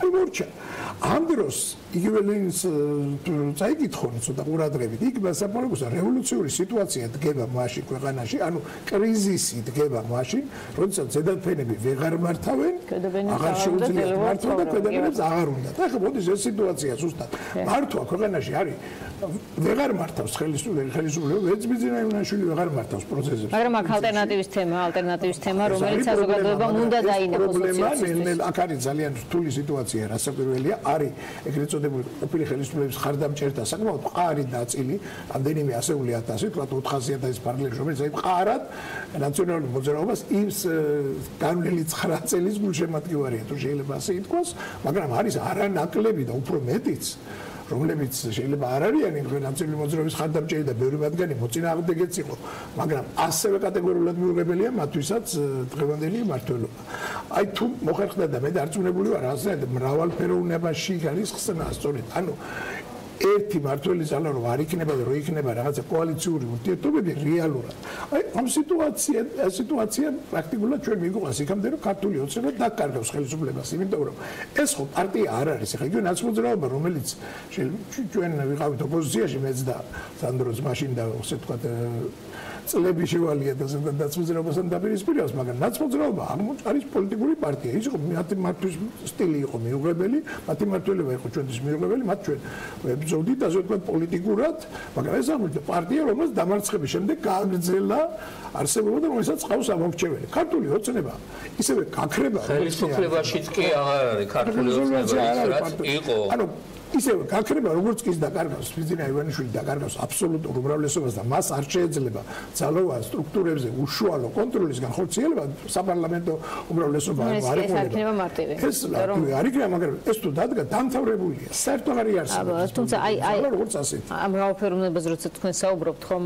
აქ მესამე ტიპის რაღაცა მესამე ტიპის ძალებს უწოდებენ ხომ რაც შეიძლება იყოს ნაციონალურ მოძრაობასა და ოცნებას შორის თავის კაცმა მაგრამ აი ამ სივრცეების დაკავებას რა თქმა უნდა ეცდება ხო? მაგრამ ბევრი ცდილობს, მაგრამ ამდენად გამოვა პოლიტიკური ძალის ლიდერი, იმიტომ რომ ეს ძალიან საინტერესო სივრცეა, შეიძლება ამ სივრცეზე აშკარად იქნება ტენდენციები, რომ მმართველი პოლიტიკური ძალის ლიდერი შესაძლოა დღეს უკვე დგას რაღაც პროცესების უკან, ან შეიძლება დღეს ეს პროცესები თვითდინებით მიდის, მაგრამ ხვალ აუცილებლად ჩადგება ამ პროცესების უკან, რომ შეიქმნას რაღაც ისეთი ძალა, რომელიც მიიმხრობს ქართული ოცნების მომხრეთა იმ ნაწილს, რომელიც უკმაყოფილო დარჩა ქართული ოცნების მმართველობით, ვთქვათ.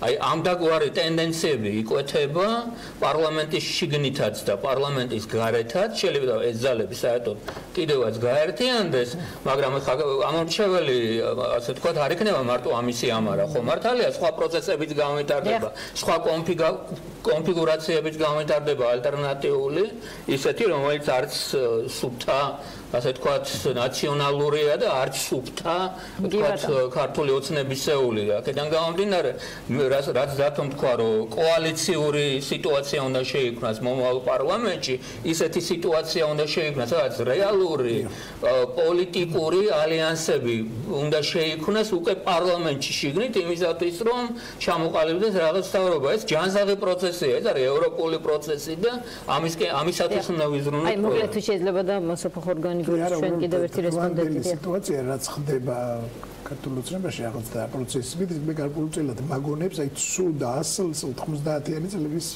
ბოლოს რაც ხდებოდა ქართულ პოლიტიკაში. კერძოდ მაშინაც მოხდა თუ გახსოვთ აი მოქალაქეთა კავშირის გამოიყო ერთი ჯგუფი, ახალი მემარჯვენეების, ბიზნესმენების ჯგუფი იყო, რომელიც პრინციპში შევარდნაძეს ნაკლებად უპირისპირდებოდა, ან სულ არ უპირისპირდებოდა და არ აკრიტიკებდა და ძირითადად კრიტიკის მახვილი ჰქონდა მაშინდელი პარლამენტის თავმჯდომარის ზურაბ ჟვანიას წინააღმდეგ.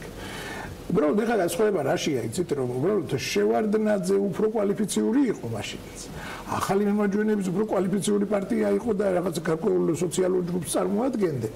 და ზურაბჟვანიაც სერიოზული ფიგურა იყო სოციალურ ჯგუფსა და იმ ჯგუფსა რომელიც ცდილობს დაიკავოს ის ნიშა, ანუ ხელისუფლების მომხრეები ვინც არიან და თქვათ არ უნდა ძალიან კატეგორიულად ნაცმოძრაობა, აი იმდენად კატეგორიულად თუ საერთოდ კეთროვანი ვიტუყურები.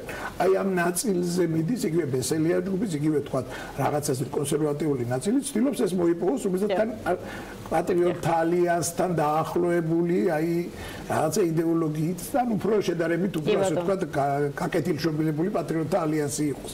აი ამას ცდილობენ, მაგრამ ეს იმდენად ცუდი ასლია, როგორც გითხარით, იმდროინდელი 90-იანი წლების აქტორები იყვნენ გაცილებით უფრო კვალიფიციურები და უფრო სერიოზულები.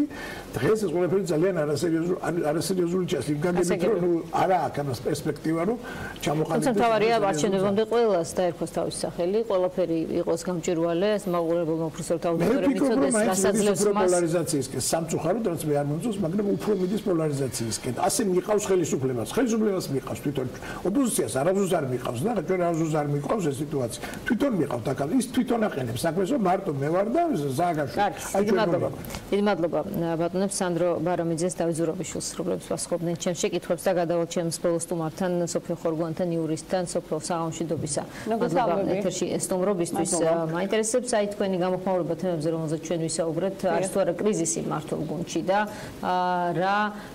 რა ტიპის თქვენი აზრით ფორმირებას განიცდის ეს კრიზისი 2020-მდე ხო? არ არის ადვილი კრიზისის მდგომარეობაში გაიარო საარჩევნო პროცესი. შეძლებს ახლად დაბრუნებული ღარიბაშვილი აი ამ პროცესის რაღაცა სწორად მართველი გუნდისთვის სწორად წარმართვას? მოგესალმებით, მადლობა რომ დამიძახეთ. მე ვესალმებით თქვენს მაყურებელს. ეთით რა თქვენ ეთერში ჩემზე მეტად კომპეტენტური ადამიანები ყავდეთ ამ სფეროზე სალაპარაკოთ, იმიტომ რომ გაცილებით კარგად იცნობენ ხელისუფლებას, შიგნიდან მის არქიტექტურას და ანატომიას და ბატონი სანდრო აგრეს უნახევარწელი რაც წამოვიდა ხელისუფლებიდან იუსტიციის მინისტრის მოვალეობასაც ასრულებდა, როცა თეატრულოგიანი დეკრეტულ შეებულებაში იყო. ამიტომ მათ უკეთესად იციან და მათი შეფასება გაცილებით კომპეტენტურია იმის გარშემო, რაც რეალურად ხდება ხელისუფლებაში. თქვენ მე წარმოგიდგენთ როგორც იურისტი, მაგრამ მე გეტყვით, რომ მე ვიყრი კენც მთაწმინდის რაიონში შუალედურ არჩევნებში. და ჩემი გადაწყვეტილება სწორედ ამას ნიშნავს, რატომ ვიყრი ჩემი სახელით დამოუკიდებლად როგორც იურისტი, მაგრამ დამოუკიდებლად. ხო, მაგრამ ხო, დამოუკიდებლად ნამდვილად და სწორედ ეს არის. თქვენი სტუმრები საუბრობდნენ აი ამ პოლიტიკურ კულტურასთან დაკავშირებით, რომ პოლიტიკური კულტურა, პოლარიზაცია არ უნდათ. დიახ, ბატონი დავითი არის იმ სტატიის ავტორი, შუა რომ უნდა გაიკრიფოს. მე მახსოვს 2013 წელს დეკემბერში დაიწერა ეს სტატია, მაშინ როცა შუა გაკრეფილიაო. მაშინ ლელა გაფრინდაშვილმა ესეთი ეპატაჟური სიმღერა იმღერა, შუაშისტის სიმღერა. მე ეპატაჟური სიმღერები არ მეხერხებავ და მაშინ დათრგუნული ვიყავი. მაშინ ხელისუფლება მითხრა, შენ ჩვენ არ გვჭირდები, ნაცმოძრაობა არ ხარ, ქართული ოცნება არ ხარ და შენ უნდა გაიკრიფო. და მე მაშინ ალბათ გამოცდილება არ მქონდა საკმარის და გავიკრიფე და გვერდზე გავდექი და აი ვუყურებ 6 წელი და 6 წლის შემდეგ მინისტრის მოვალეობის შემსრულებელი თქვენთან ეთერში ცოტა ხნის წინ ამბობს რომ ლაპარაკობს ხელისუფლებაზე და იმაზე პოლიტიკურ კულტურაზე და პოლიტიკური კულტურა პირველ რიგში ნიშნავს სიმართლეს, ნიშნავს პასუხისგებლობას და ნიშნავს გადაწყვეტილებებს. ამ პირიქით სიმართლეს, გადაწყვეტილებებს და მე ამ გადაწყვეტილებებზე პასუხისგებლობის აღებას. ეს არის პოლიტიკური კულტურა და ეს პოლიტიკური კულტურა მინდა მე ნახევარ სიმართლეები უნდა დამთავრდეს. ეს მინდა მოხდეს. სიმართლე უნდა ვილაპარაკოთ, უნდა მივიღოთ გადაწყვეტილებები და მე ამ გადაწყვეტილებებზე პასუხისგებლობები უნდა ავიღოთ.